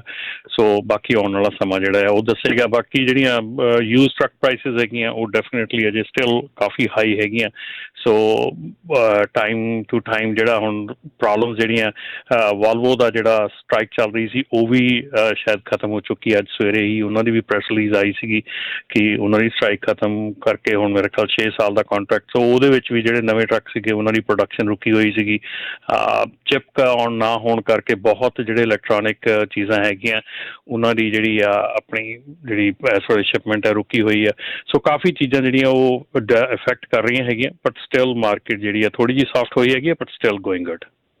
ਜੀ ਆਪਣੇ ਨਾਲ ਕਾਲਰ ਜੁੜੇ ਨੇ ਜੱਗਾ ਸਿੰਘ, ਸਤਿ ਸ਼੍ਰੀ ਅਕਾਲ ਜੀ। ਹਾਂਜੀ ਸਤਿ ਸ੍ਰੀ ਅਕਾਲ ਜੀ ਦੋਨੇ ਭਰਾਵਾਂ ਨੂੰ, ਰਮਨ ਸਿੰਘ ਤੇ ਆਪਣੇ ਜਸਕਰਨ। ਸਤਿ ਸ਼੍ਰੀ ਅਕਾਲ ਜੀ। ਮੇਰਾ ਸਵਾਲ ਆ ਭਾਜੀ ਉਹਨਾਂ ਨੂੰ ਵੀ ਜਿੱਦਾਂ ਮਤਲਬ ਆਹ ਤਾਂ ਚਲੋ ਉਹਨਾਂ ਨੇ ਵਧੀਆ ਕਰਤਾ ਵੀ ਇਹਦੀ ਸਰਟੀਫਿਕੇਸ਼ਨ ਕਰਨੀ ਚਾਹੀਦੀ ਆ। ਜਿੱਦਾਂ ਹੁਣ ਆਪਣੇ ਜਿਹੜੇ ਮਤਲਬ ਬੰਦੇ ਜਿਹੜੇ ਖਾਸ ਕਰਕੇ ਜਿੱਦਾਂ ਪੰਜਾਬ ਤੋਂ ਨਵੇਂ ਆਉਂਦੇ ਆ ਨਾ, ਉਹਨਾਂ ਨੂੰ ਮਤਲਬ ਅੰਗਰੇਜ਼ੀ ਤੇ ਚਲੋ ਇੰਨੀ ਕੀ ਆਉਂਦੀ ਹੁੰਦੀ ਆ। ਜਦੋਂ ਉਹਨਾਂ ਨੂੰ ਟਿਕਟ ਮਿਲਦੀ ਆ ਤੇ ਉਹ ਮਤਲਬ ਕਿ ਹੁੰਦੇ ਸਹੀ ਆ, ਪਰ ਉਹਨਾਂ ਦੇ ਉੱਤੇ ਮਤਲਬ ਫਾਈਨ ਠੁੱਕ ਜਾਂਦਾ ਤੇ ਨਾਲ ਰੈਕਟ ਤੇ ਉਹ ਟਿਕਟ ਚੜ੍ਹ ਜਾਂਦੀ ਆ। ਇਹ ਬਹੁਤ ਵਾਰੀ ਹੋਇਆ। ਤੇ ਉਹਦੇ ਵਾਸਤੇ ਮਤਲਬ ਕਿ ਵੀ ਇਹਨਾਂ ਨੇ ਕੋਈ ਇੱਦਾਂ ਦਾ ਬਿੱਲ ਲਿਆਂਦਾ ਵੀ ਜਿਹੜਾ ਮਤਲਬ ਜੱਜ ਵੀ ਖੁਦ ਮਤਲਬ ਕਿ ਵੀ ਮਤਲਬ ਕਮਰਸ਼ੀਅਲ ਡਰਾਈਵਰ ਨੂੰ ਡਰਾਈਵਿੰਗ ਮਤਲਬ ਕਿ ਜਾਣਦਾ ਹੋਵੇ ਜਾਂ ਉਹਦੇ ਕੋਲ ਲਾਇਸੈਂਸ ਹੋਵੇ ਜਾਂ ਜਿਹੜਾ ਕਾਪ ਆ, ਕਾਪ ਦੀ ਮਤਲਬ ਕਿ ਡਰਾਈਵਿੰਗ ਲਾਇਸੈਂਸ ਉਹਦੇ ਕੋਲ ਹੋਵੇ, ਉਹਨੂੰ ਇਹ ਚੀਜ਼ ਦਾ ਪਤਾ ਹੋਵੇ ਕਿ ਜਿਹੜਾ ਡਰਾਈਵਰ ਆ ਕਮਰਸ਼ੀਅਲ, ਉਹਦੀਆਂ ਕਿੰਨੀਆਂ ਰਿਸਪੌਂਸੀਬਿਲਟੀਜ਼ ਹੈਗੀਆਂ ਆ ਅਤੇ ਉਹ ਕਿਸ ਤਰੀਕੇ ਨਾਲ ਐਕਟ ਕੀਤਾ ਆ ਵੀ ਉਹਨੂੰ ਮੈਂ ਜਿਹੜੀ ਟਿਕਟ ਦੇ ਰਿਹਾ ਗਲਤ ਦੇ ਰਿਹਾ ਜਾਂ ਸਹੀ ਦੇ ਰਿਹਾ। ਕਿਉਂਕਿ ਮੈਂ 2-3 ਟਿਕਟਾਂ ਮਤਲਬ ਆਪਣੀ ਲਾਈਫ ਦੇ ਵਿੱਚ ਇਸੇ ਕਰਕੇ ਜਿੱਤੀਆਂ। ਮੈਂ ਸਵਾਲ ਕੀਤਾ ਸੀਗਾ ਮਤਲਬ ਮਡੇਰੇ ਅਤੇ ਮਡੈਸਟੋ ਦੋਨੇ ਮਤਲਬ ਕਿ ਜੱਜਾਂ, ਬਹੁਤ ਸਖਤ ਜੱਜ ਸੀਗੇ। ਮੈਨੂੰ ਸਾਰੇ ਕਹਿੰਦੇ ਸੀ ਨਹੀਂ ਭਾਅ ਜੀ ਤੂੰ ਹਾਰ ਜਾਣਾ। ਮੈਂ ਕਿਹਾ ਕੋਈ ਗੱਲ ਨਹੀਂ, ਇੱਕ ਵਾਰੀ ਮੈਨੂੰ ਜਾਣਾ ਤਾਂ ਜ਼ਰੂਰ ਆ, ਕਿਉਂਕਿ ਫਾਈਨ ਮੇਰੇ 'ਤੇ ਬਹੁਤ ਜ਼ਿਆਦਾ ਠੁੱਕਿਆ ਹੋਇਆ ਸੀ। ਮੈਂ ਉਹਨੂੰ ਕਿਹਾ, ਮੈਂ ਕਿਹਾ ਪਹਿਲਾਂ ਤਾਂ ਮੈਨੂੰ ਇਹ ਦੱਸ ਤੂੰ ਜੱਜ ਹੈਗਾ ਅਤੇ ਮੈਨੂੰ ਕੋਈ ਇੰਟਰਪ੍ਰੇਟਰ ਨਹੀਂ ਚਾਹੀਦਾ ਵੀ ਤੇਰੇ ਕੋਲ ਲਾਇਸੈਂਸ ਹੈਗਾ ਜਾਂ ਤੂੰ ਕਦੇ ਡਰਾਈਵ ਕੀਤਾ ਟਰੱਕ, ਜੇ ਤੂੰ ਨਹੀਂ ਕੀਤਾ ਤੂੰ ਕਿੱਦਾਂ ਫੈਸਲਾ ਕਰ ਸਕਦਾ। ਅਤੇ ਜਾਂ ਇਹ ਜਿਹੜਾ ਕਾਪ ਨੇ ਮੈਨੂੰ ਟਿਕਟ ਦਿੱਤੀ ਆ ਵੀ ਇਹਨੇ ਸਹੀ ਦਿੱਤੀ ਜਾਂ ਗਲਤ ਦਿੱਤੀ ਆ।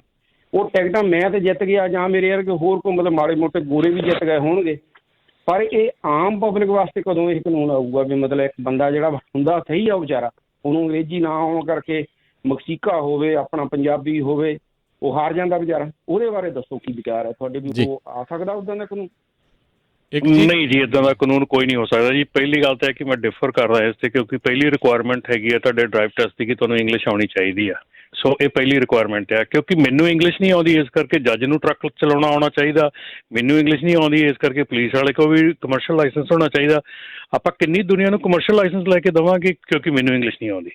ਸੋ ਇਹ ਜਿਹੜੀ ਚੀਜ਼ ਹੈਗੀ ਆ, ਮੈਂ ਡੈਫੀਨੇਟਲੀ ਤੁਹਾਡੇ ਨਾਲ ਇੱਕ ਚੀਜ਼ ਤਾਂ ਐਗਰੀ ਕਰਦਾ ਕਿ ਸਾਡੇ ਕੋਲ ਬਹੁਤ ਇਸ਼ੂ ਹੁੰਦਾ ਜਦੋਂ ਅਸੀਂ ਅਗਲੇ ਨੂੰ ਸਮਝਾ ਨਹੀਂ ਸਕਦੇ ਕਿ ਮੈਂ ਕੀ ਕਰ ਰਿਹਾ ਜਾਂ ਕੀ ਨਹੀਂ ਕਰ ਰਿਹਾ।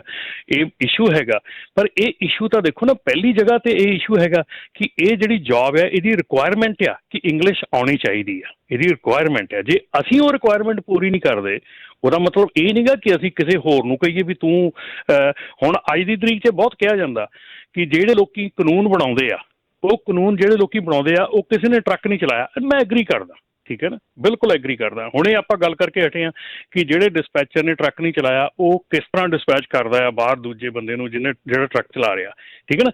ਜਿੱਥੇ ਵੈਲਿਡ ਹੈਗਾ ਉੱਥੇ ਵੈਲਿਡ ਹੈਗਾ, ਜਿੱਥੇ ਇਨਵੈਲਿਡ ਹੈਗਾ ਇਨਵੈਲਿਡ ਹੈਗਾ। ਹੁਣ ਆਪਣੇ ਨੱਕ ਲੈਂਦੇ ਜਿਹੜੇ ਕਾਨੂੰਨ ਬਣਦੇ ਉੱਥੇ ਤਾਂ ਪ੍ਰੈਜ਼ੀਡੈਂਟ ਨੇ ਵੀ ਸਾਈਨ ਕਰਨੇ। ਹੁਣ ਆਪਾਂ ਪ੍ਰੈਜ਼ੀਡੈਂਟ ਨੂੰ ਕਹਾਂਗੇ ਭਾਈ ਤੂੰ ਵੀ ਕਮਰਸ਼ੀਅਲ ਲਾਇਸੈਂਸ ਲੈ, ਕਿਉਂਕਿ ਤੂੰ ਤਾਂ ਲੈ ਹੀ ਨਹੀਂ, ਤੈਨੂੰ ਪਤਾ ਹੀ ਨਹੀਂ ਸਾਈਨ ਕਿੱਥੇ ਤੂੰ ਕਮਰਸ਼ੀਅਲ ਦਾ ਜਿਹੜਾ ਕਾਨੂੰਨ ਬਣਦਾ ਉੱਥੇ ਕਰਨੇ। ਇਹ ਨਹੀਂ ਗੱਲ ਹੁੰਦੀ। ਸਾਡਾ ਜਿਹੜਾ ਫਸਟ ਸਟੈਪ ਹੈਗਾ, ਇਸ ਜੋਬ ਦੀ ਰਿਕੁਆਇਰਮੈਂਟ ਆ ਤੁਹਾਨੂੰ ਇੰਗਲਿਸ਼ ਆਉਣੀ ਚਾਹੀਦੀ ਆ। ਸੋ ਉੱਥੇ ਹੀ ਸਾਰਾ ਕੁਛ ਜਿਹੜਾ ਉਹ ਠੀਕ ਹੋ ਜਾਂਦਾ।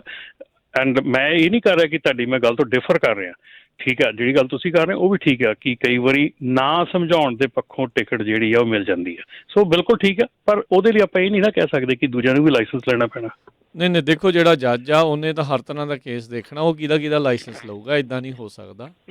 ਉਹਨੇ ਜਿਹੜੀ ਪੜ੍ਹਾਈ ਕੀਤੀ ਆ ਕਾਨੂੰਨ ਦੀ ਕੀਤੀ ਆ, ਉਹਨੇ ਦੇਖ ਕੇ ਕੱਲ ਨਹੀਂ ਰਾਜਗੜ੍ਹ ਕੱਲ ਨੂੰ ਉਹਨੇ ਕਤਲ ਦਾ ਕੇਸ ਕਰਨਾ, ਉਹਨੂੰ ਕੋ ਪਹਿਲਾਂ ਕਤਲ ਕਰਕੇ ਆ ਦੇਖ ਕਿੱਦਾਂ ਹੁੰਦਾ। ਨਹੀਂ ਇੱਦਾਂ ਨਹੀਂ, ਦੈਟਸ ਨਾਟ ਪੋਸੀਬਲ। ਉਹ ਚੀਜ਼ ਹਾਂ ਵੀ ਆਪਾਂ ਕਹੀਏ ਵੀ ਪੁਲਿਸ ਵਾਲੇ ਨੂੰ ਅਤੇ ਉਹ ਇਨਫੋਰਸਰ ਆਫ ਲਾ ਨੇ ਅਤੇ ਉਹਨਾਂ ਨੇ ਜਿਹੜੇ ਕਾਨੂੰਨ ਦੇ ਮੁਤਾਬਕ ਦੱਸਣਾ ਵੀ ਸਹੀ ਹੈ ਜਾਂ ਗਲਤ ਆ, ਜੋ ਉਹਨਾਂ ਦੇ ਮੋਹਰੇ ਜਿਹੜੇ ਦਸਤਾਵੇਜ਼ ਆ।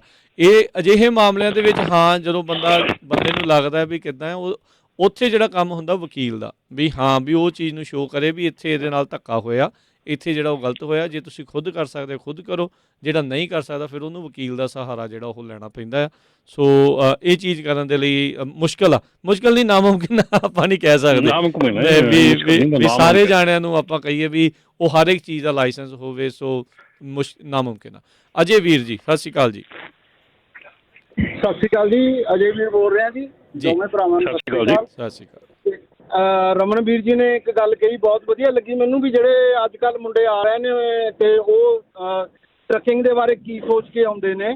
ਐਕਚੁਅਲ ਦੇ ਵਿੱਚ ਜੇ ਹੁਣ ਪੰਜਾਬ 'ਚੋਂ ਆਉਂਦੇ ਆ ਨਾ ਮੁੰਡੇ, ਉਹ ਦੂਸਰੇ ਬੰਦੇ ਉਹਨਾਂ ਨੂੰ ਕਾਲ ਕਰਦੇ ਆ ਵੀ ਇਹ 'ਚ ਹੀ ਮਨੀ ਆ। ਉਹ ਜਿੱਦਾਂ ਦੀ ਇਹ ਜੋਬ ਆ, ਟਫ ਜੋਬ ਆ, ਇਹ ਚੀਜ਼ ਨਹੀਂ ਸੋਚਦੇ। ਉਹ ਤਾਂ ਐਂ ਸੋਚਦੇ ਆ ਵੀ 5000 ਮਹੀਨੇ ਦਾ ਡਾਲਰ ਦਾ ਬਣਾਉਣਾ ਆਪਾਂ ਨੇ, 28 ਲੱਖ ਲਾ ਕੇ ਆਉਣਾ ਅਤੇ 40 ਕਮਾਉਣਾ ਆਪਾਂ ਨੇ ਸਾਲ ਦਾ।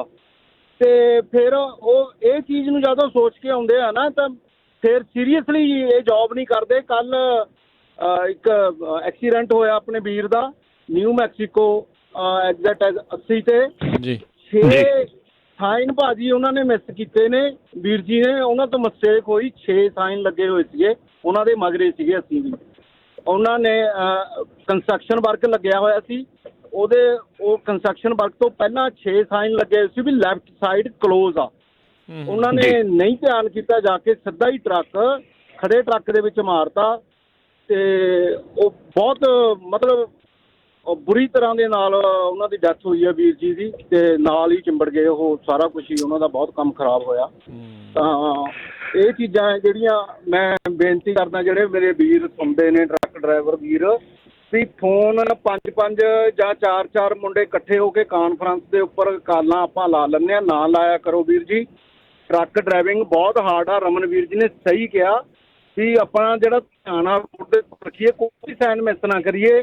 ਤਕਰੀਬਨ ਭਾਜੀ ਪਿਛਲੇ ਮਹੀਨੇ ਵੀ ਮੁੰਡੇ ਨੇ ਇੱਕ ਨੇ ਸਾਈਨ ਦਾ ਰੇਲਵੇ ਦਾ ਸਾਈਨ ਮਿਸ ਕੀਤਾ ਸੀਗਾ, ਟ੍ਰੇਨ ਦੇ ਵਿੱਚ ਜਾਂਦੇ ਉਹਨੇ ਵੀਰ ਜੀ ਨੇ ਮਾਰਤਾ ਸੀਗਾ ਟਰੱਕ। ਹਾਂਜੀ, ਇੱਕ ਹੋਰ ਵੀ ਜਿਹੜਾ ਇੱਧਰ ਆਇਓਵਾ 'ਚ ਵੀ, ਹਾਂਜੀ ਆਇਓਵਾ 'ਚ ਵੀ ਇੱਕ ਐਕਸੀਡੈਂਟ ਹੋਇਆ ਸੀਗਾ ਜਿਸ 'ਚ ਕਾਫੀ ਜਿਹੜੇ ਕੰਸਟਰਕਸ਼ਨ ਵਾਲੇ ਸਾਈਨ ਮਿਸ ਕੀਤੇ। ਮੈਂ ਤੁਹਾਨੂੰ ਆਪਣੀ ਗੱਲ ਦੱਸਦਾ, ਮੈਂ ਗੋਰਿਆਂ ਦੇ ਸਕੂਲ ਦੇ ਵਿੱਚ ਲਾਇਸੈਂਸ ਲਿਆ ਸੀਗਾ। ਜੀ ਰਮਨ ਜੀ, ਮੈਂ ਕਿਹਾ ਮੈਂ ਗੋਰਿਆਂ ਦੇ ਸਕੂਲ 'ਚ ਲਾਇਸੈਂਸ ਲਿਆ ਸੀਗਾ। ਮੈਨੂੰ ਅਜੇ ਤੱਕ ਯਾਦ ਹੈ ਕਿ ਕਿੰਨੀ ਡੀਟੇਲ ਦੇ ਵਿੱਚ ਸਾਨੂੰ ਇਹ ਗੱਲ ਦੱਸੀ ਜਾਂਦੀ ਸੀਗੀ ਕਿ ਸਟਰੀਟ ਦੇ ਉੱਤੇ, ਫਰੀਵੇ ਦੇ ਉੱਤੇ ਜੋ ਜਾਣਾ ਆ, ਔਰੰਜ ਕਲਰ ਦੇ ਸਾਈਨ ਤੁਹਾਡੇ ਮੋਸਟ ਇੰਪੋਰਟੈਂਟ ਆ ਟਰੱਕਰ ਵਾਸਤੇ। ਔਰੰਜ ਕਲਰ ਦੇ ਸਾਈਨ ਜਿਹੜੇ ਆ, ਔਰੰਜ ਕਲਰ ਨੂੰ ਕਦੀ ਵੀ ਤੁਸੀਂ ਅੱਖੋਂ ਲੈ ਨਹੀਂ ਕਰਨਾ। ਤੁਸੀਂ ਜਦੋਂ ਵੀ ਫਰੀਵੇ 'ਤੇ ਆ, ਔਰ ਖਾਸ ਕਰਕੇ ਮੈਂ ਕੈਲੀਫੋਰਨੀਆ ਦੀ ਤਾਂ ਗੱਲ ਮੈਂ ਨਹੀਂ ਕਰੂੰਗਾ ਅਜੇ, ਜਿੰਨੀਆਂ ਬਾਕੀ ਸਟੇਟਾਂ ਹੈਗੀਆਂ, ਕਿਉਂਕਿ ਉਹਨਾਂ ਦੀ ਸਪੀਡ ਬਹੁਤ ਜ਼ਿਆਦੀ ਆ ਫਰੀਵੇ ਦੀ, 75 ਤੋਂ 85 ਦੀ ਸਪੀਡ ਵੀ ਹੈਗੀ ਆ ਟੈਕਸਸ ਦੇ ਵਿੱਚ। ਜਿੰਨੀਆਂ ਬਾਹਰਲੀਆਂ ਸਟੇਟਾਂ ਹੈਗੀਆਂ, ਇਹਨਾਂ ਦੇ ਵਿੱਚ ਜਿਹੜੀ ਕੰਸਟਰਕਸ਼ਨ ਸਾਈਨੇਜ ਆ ਜਾਂ ਕਲੋਜ਼ਿੰਗ ਦੀ ਸਾਈਨੇਜ ਆ ਜਾਂ ਸਾਰਾ ਕੁਛ ਆ, ਉਹ ਇੰਨੀ ਦੂਰ ਤੱਕ ਲੱਗਾ ਹੁੰਦਾ ਨਾ, ਇੰਨੀ ਦੂਰ ਤੱਕ ਲੱਗਾ ਹੁੰਦਾ ਕਿ ਘੱਟੋ ਘੱਟ 10-10 ਮੀਲ ਦੂਰ, 10-10 20-20 ਮੀਲ ਦੂਰ ਤੱਕ ਜਿਹੜੇ ਸਾਈਨੇਜ ਆ ਉਹਨਾਂ ਨੇ ਲਾਏ ਹੁੰਦੇ ਆ। ਜੇ ਰੋਡ ਕਲੋਜ਼ਰ ਹੈਗਾ ਜਾਂ ਲੇਨ ਕਲੋਜ਼ ਹੈਗੀ, ਕੁਛ ਹੈਗਾ, ਇਹ ਬਹੁਤ ਜ਼ਿਆਦਾ ਅਣਗਹਿਲੀ ਹੋ ਰਹੀ ਆ। ਥੋੜ੍ਹੀ ਨਹੀਂ, ਬਹੁਤ ਜ਼ਿਆਦਾ ਆ ਜਿਹੜਾ ਕੰਮ ਹੋ ਰਿਹਾ, ਇਹ ਬਹੁਤ ਜ਼ਿਆਦੀਆਂ ਅਣਗਹਿਲੀਆਂ ਹੋ ਰਹੀਆਂ। ਮਤਲਬ ਕਿ ਟੋਟਲੀ ਜਿੱਦਾਂ ਗੱਲ ਕਰਦੇ ਨਾ ਰਾਜਕਿਰਨ, ਜਦੋਂ ਹੁਣ ਤੁਸੀਂ ਟਰੱਕ ਦਾ ਲਾਇਸੈਂਸ ਲੈਣੇ ਆ, ਆਉਣੇ ਆ, ਤੇ ਤੁਸੀਂ ਇੱਕ ਕੰਟਰੀ 'ਚੋਂ ਆ ਰਹੇ ਆ ਜਿੱਥੇ ਕੰਟਰੀ ਦੇ ਵਿੱਚ ਸਪੈਸੀਫਿਕਲੀ ਰੈੱਡ ਲਾਈਟ 'ਤੇ ਵੀ ਨਹੀਂ ਖੜਨ ਦੀ ਆਪਣੀ ਮਤਲਬ ਕਿ ਉੱਥੇ ਲੋੜ ਸਮਝੀ ਜਾਂਦੀ। ਅਸੀਂ ਉਸ ਇਨਸਾਨ ਨੂੰ ਕਹਿ ਰਹੇ ਹਾਂ ਕਿ ਤੂੰ ਇੱਦਾਂ ਮਤਲਬ ਕਿ ਕਰ, ਹੈ ਨਾ। ਸੋ ਮੇਰੇ ਖਿਆਲ ਦੇ ਵਿੱਚ ਜ਼ਰੂਰ ਹੈ ਕਿ ਆਉਣ ਵਾਲੇ ਜਿਹੜੇ ਟਾਈਮ ਆ ਉਹਨਾਂ ਦੇ 'ਚ ਲਾਅ ਬਣਨਾ ਚਾਹੀਦਾ। ਇਹ ਹੋਣਾ ਚਾਹੀਦਾ ਕਿ ਜਿਹੜਾ ਵੀ ਕਮਰਸ਼ੀਅਲ ਲਾਇਸੈਂਸ ਲੈਂਦਾ ਆ, ਉਹਨੂੰ ਐਟਲੀਸਟ 1 ਸਾਲ, ਮਿਨੀਮਮ 1 ਸਾਲ ਕਾਰ ਦਾ ਲਾਇਸੈਂਸ ਲੈ ਕੇ ਕਾਰ ਚਲਾ ਕੇ ਉਹਨੂੰ ਪਤਾ ਹੋਣਾ ਚਾਹੀਦਾ ਕਿ ਸੜਕ ਦੀ ਰੋਡ ਸੈਂਸ ਕੀ ਆ। ਨਹੀਂ ਜੀ, ਇਹ ਜ਼ਰੂਰੀ ਆ। ਦੇਖੋ, ਚਾਹੇ ਉਸ ਦੇ ਵਿੱਚ ਨਾਲ ਸਾਈਨ ਮਿਸ ਕਰਨ ਦੀ ਆ, ਵੀ ਅਣਗਹਿਲੀ ਆ, ਡਰਾਈਵਰ ਫਟੀਕ ਆ, ਜਾਂ ਜੋ ਵੀ ਆ, ਹੋਰ ਕਈ ਕੁਛ ਜਿਹੜਾ ਉਸ ਦੇ ਵਿੱਚ ਜਿਹੜਾ ਹੋ ਸਕਦਾ ਆ, ਪਰ ਬਾਰ-ਬਾਰ ਆਪਾਂ ਦੱਸਦੇ ਹਾਂ ਵੀ ਭਾਈ ਇੰਨੇ 1000 ਪਾਊਂਡ ਦਾ ਜਿਹੜਾ ਟਰੱਕ ਆ ਉਹ ਰੁਕਦਾ ਨਹੀਂ। ਹੁਣ ਇਹਨਾਂ ਨੇ ਆਪ ਹੀ ਦੱਸਿਆ, ਇਹਨਾਂ ਨੇ ਇੱਕ ਹਿਸਾਬ ਦੇ ਨਾਲ ਕਹਿੰਦੇ ਵੀ ਪਿੱਛੇ ਜਿਹੜੇ ਉਹ ਜਾਂਦੇ ਸੀਗੇ ਅਤੇ ਉਹ ਮਿਸ ਕਰ ਗਏ, ਜਿਹੜੇ 5-6 ਸਾਈਨ ਮਿਸ ਕਰਕੇ ਦੇਖਿਆ ਨਹੀਂ। ਫੋਨ 'ਤੇ ਵੀ ਗੱਲਾਂ ਕਰਨੀਆਂ ਕਰ ਲਓ, ਕੋਈ ਰੋਕਦਾ ਨਹੀਂ ਆ, ਪਰ ਇਹ ਚੀਜ਼ਾਂ ਨੂੰ ਜਿਹੜਾ ਆ ਅੱਖੋਂ ਪਰੋਖੇ ਨਾ ਕਰੋ। ਇਹ ਜਿਹੜੀਆਂ ਅਹਿਮ ਨੇ, ਆਪ ਵੀ ਗਏ ਆ ਅਤੇ ਹੋਰ ਵੀ ਜੇ ਕੋਈ ਹੋਰ ਮੋਹਰੇ ਗੱਡੀ ਹੁੰਦੀ ਜਾਂ ਕੁਛ ਹੁੰਦਾ, ਉਹਨਾਂ ਦਾ ਵੀ ਨੁਕਸਾਨ ਜਿਹੜਾ ਉਹ ਹੋ ਸਕਦਾ ਸੀਗਾ। ਸੋ ਭਾਈ, ਇਹ ਬਹੁਤ ਜ਼ਰੂਰੀ ਆ ਵੀ ਆਪਾਂ ਧਿਆਨ ਦੇ ਨਾਲ, ਪੂਰੀ ਸਤਰਕਤਾ ਦੇ ਨਾਲ ਅਲਰਟ ਹੋ ਕੇ ਜਿਹੜਾ ਇਸ ਚੀਜ਼ ਨੂੰ ਚਲਾਈਏ। ਇਹ ਇਕੱਲਾ ਟਰੱਕਿੰਗ ਵਾਸਤੇ ਨਹੀਂ ਆ, ਚਾਹੇ ਕੋਈ ਛੋਟੀ ਗੱਡੀ ਚਲਾਉਂਦਾ ਹੈ ਅਤੇ ਚਾਹੇ ਕੋਈ ਵੱਡੀ ਚਲਾਉਂਦਾ, ਕੋਈ ਵੀ ਜਿਹੜਾ ਉਹ ਕਰਦਾ ਆ, ਉਹ ਸਾਰੀਆਂ ਚੀਜ਼ਾਂ ਦਾ ਭਾਈ ਧਿਆਨ ਰੱਖਣਾ ਜਿਹੜਾ ਉਹ ਜ਼ਰੂਰੀ ਹੈਗਾ ਆ। ਟਰੱਕ ਨੇ ਕੋਈ ਇਹ ਨਹੀਂ ਆ ਵੀ ਉਹਨੇ ਕੋਈ ਵੀ ਬਹੁਤ ਹੀ ਥੋੜ੍ਹੇ ਥਾਂ ਦੇ ਵਿੱਚ ਜਿਹੜਾ ਆ ਰਹੀ ਪੂਰੇ ਸਪੀਡ ਦੇ ਉੱਤੇ ਜਿਹੜਾ ਅਚਾਨਕ ਜਿਹੜਾ ਉਹ ਰੁਕ ਸਕਦਾ ਹੈ, ਉਹ ਨਹੀਂ ਰੁਕਦਾ ਹੁੰਦਾ ਕਦੀ ਵੀ, ਚਾਹੇ ਜਿੱਦਾਂ ਮਰਜ਼ੀ ਕਰ ਲਓ। ਬਹੁਤ ਚੀਜ਼ਾਂ ਜਿਹੜੀਆਂ ਹੈਗੀਆਂ ਨਾ, ਜਿਹੜੀਆਂ ਟ੍ਰੈਡੀਸ਼ਨਲ ਟਰੱਕਿੰਗ ਦੇ ਵਿੱਚ ਅਸੀਂ ਹੁਣ ਜਿਹੜੇ ਸਮੇਂ ਤੋਂ ਅਸੀਂ ਟਰੱਕਿੰਗ ਕੀਤੀ ਹੈ ਜਾਂ ਟਰੱਕਿੰਗ ਸਿੱਖੀ ਹੈ, ਕੀਤਾ ਕੰਮ, ਬੜੀਆਂ ਟ੍ਰੈਡੀਸ਼ਨਲ ਚੀਜ਼ਾਂ ਜਿਹੜੀਆਂ ਉਹ ਕੱਢਤੀਆਂ ਗਈਆਂ ਟਰੱਕਿੰਗ 'ਚੋਂ। CB ਰੇਡੀਓ ਜਿਹੜਾ ਆ ਬਹੁਤ ਇੰਪੋਰਟੈਂਟ ਹੈਗਾ। CB ਰੇਡੀਓ ਟਰੱਕਿੰਗ ਦੇ ਵਿੱਚ ਬਹੁਤ ਇੰਪੋਰਟੈਂਟ ਹੈਗਾ। ਸਾਡੇ ਅੱਜ ਕੱਲ੍ਹ ਦੇ ਬੰਦਿਆਂ ਨੂੰ CB ਰੇਡੀਓ ਦਾ ਮਤਲਬ ਨਹੀਂ ਪਤਾ ਹੈਗਾ ਕਿ CB ਰੇਡੀਓ ਦਾ ਮਤਲਬ ਕੀ ਆ।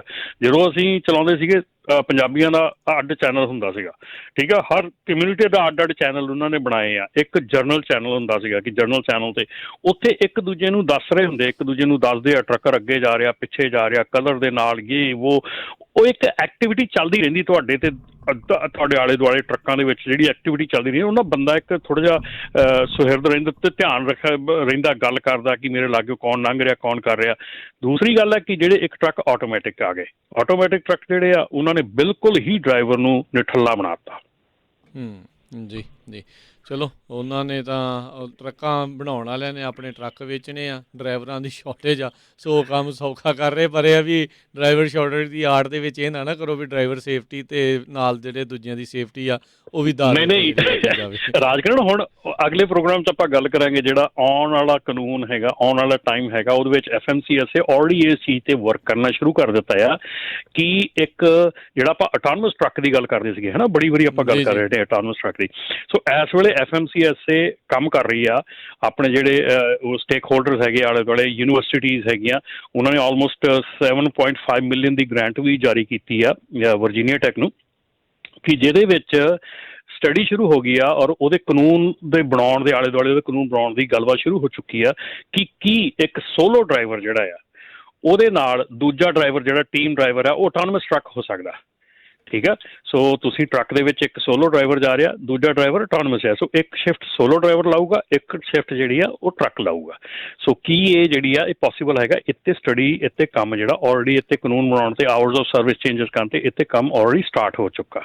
ਸੋ ਇਹ ਆਉਣ ਵਾਲੇ ਪ੍ਰੋਗਰਾਮਾਂ ਦੇ ਵਿੱਚ ਆਪਾਂ ਡਿਸਕਸ ਕਰਾਂਗੇ। ਪਰ ਜਿਹੜਾ ਆਟੋਨਮਸ ਟਰੱਕ ਹੈ, ਐਟਲੀਸਟ ਮੈਂ ਕਹਿੰਦਾ ਵੀ ਇਹਨਾਂ ਨਾਲੋਂ ਆਟੋਨਮਸ ਟਰੱਕ ਚੰਗਾ ਹੋਊਗਾ, ਘੱਟੋ ਘੱਟ ਉਹਨੂੰ ਹਿਊਮਨ ਐਰਰ ਨਾਲੋਂ ਬਹੁਤ ਜ਼ਿਆਦਾ ਚੰਗਾ ਹੋਊਗਾ। ਸਾਈਨ ਤਾਂ ਉਹਨੂੰ ਜਿਹੜੇ ਐਟਲੀਸਟ ਜਿਹੜੇ ਉਹ ਦੇਖਦੇ ਰਹਿਣਗੇ, ਸਾਈਨ ਵੀ ਦੇਖਦੇ ਰਹਿਣਗੇ। ਰਾਜਕਿਰਨ, ਤਦੇ ਤਾਂ ਇੰਨਾ ਰੌਲਾ ਪੈ ਰਿਹਾ ਐਮਰਜੈਂਸੀ ਬ੍ਰੇਕਿੰਗ ਦਾ ਇਸ ਵੇਲੇ। ਐਮਰਜੈਂਸੀ ਬ੍ਰੇਕਿੰਗ ਦਾ ਕਿਉਂ ਰੌਲਾ ਪੈ ਰਿਹਾ ਇੰਨਾ ਜ਼ਿਆਦਾ? ਕਿਉਂਕਿ ਆਹ ਜਿਹੜਾ ਹਾਦਸਾ ਜਿਹੜਾ ਭਾਈ ਸਾਹਿਬ ਉਹਨਾਂ ਨੇ ਦੱਸਿਆ ਇਹ ਹੋਇਆ, ਇਹ ਜੇ ਐਮਰਜੈਂਸੀ ਬ੍ਰੇਕਿੰਗ ਲੱਗੀ ਹੁੰਦੀ, ਜਿਹੜੀ ਕਿ ਸੈਂਸਰ ਦੇ ਨਾਲ ਆਪਣੀ ਐਮਰਜੈਂਸੀ ਬ੍ਰੇਕਿੰਗ ਲੱਗ ਜਾਂਦੀ ਹੈ, ਜੇ ਉਹ ਲੱਗੀ ਹੁੰਦੀ ਤੇ ਇਹ ਹਾਦਸਾ ਹੋਣੋਂ ਬਚ ਸਕਦਾ ਸੀ ਜੀ। ਸੋ ਇਸ ਕਰਕੇ ਇਹ ਜਿਹੜੀ ਆ ਐਮਰਜੈਂਸੀ ਬ੍ਰੇਕਿੰਗ ਆ ਇਹ ਰਿਕੁਆਇਰਡ ਕੀਤੀ ਜਾ ਰਹੀ ਹੈ ਜੀ। ਜੀ ਤੇ ਸਮਾਂ ਸਮਾਪਤ ਹੈ। ਬਹੁਤ ਬਹੁਤ ਸ਼ੁਕਰੀਆ ਰਮਨ ਜੀ, ਮਿਲਦੇ ਹਾਂ ਜੀ ਅਗਲੀ ਵਾਰ। ਧੰਨਵਾਦ, ਸਤਿ ਸ੍ਰੀ ਅਕਾਲ। ਧੰਨਵਾਦ ਜੀ, ਸਤਿ ਸ਼੍ਰੀ ਅਕਾਲ ਜੀ। ਤੇ ਸਰੋਤਿਓ, ਇੱਥੇ ਸਾਡਾ ਅੱਜ ਦਾ ਇਹ ਪ੍ਰੋਗਰਾਮ ਹੁਣ ਸਮਾਪਤ ਹੈ। ਮਿਲਾਂਗੇ ਅਗਲੀ ਵਾਰ, ਉਦੋਂ ਤੱਕ ਲਈ ਮੇਰੇ ਵੱਲੋਂ ਵੀ ਤੁਹਾਨੂੰ ਸਭ ਨੂੰ ਪਿਆਰ, ਸਤਿਕਾਰ, ਸਹਿਤ ਨਿੱਘੀ ਜਿਹੀ ਸਤਿ ਸ੍ਰੀ ਅਕਾਲ। ਜਿੰਨੇ ਵਸਦੇ ਰਹੋ, ਹਾਸੇ ਖੇਲਦੇ ਰਹੋ ਤੇ ਸੁਣਦੇ ਰਹੋ ਜੀ ਪੰਜਾਬੀ ਰੇਡੀਓ USA।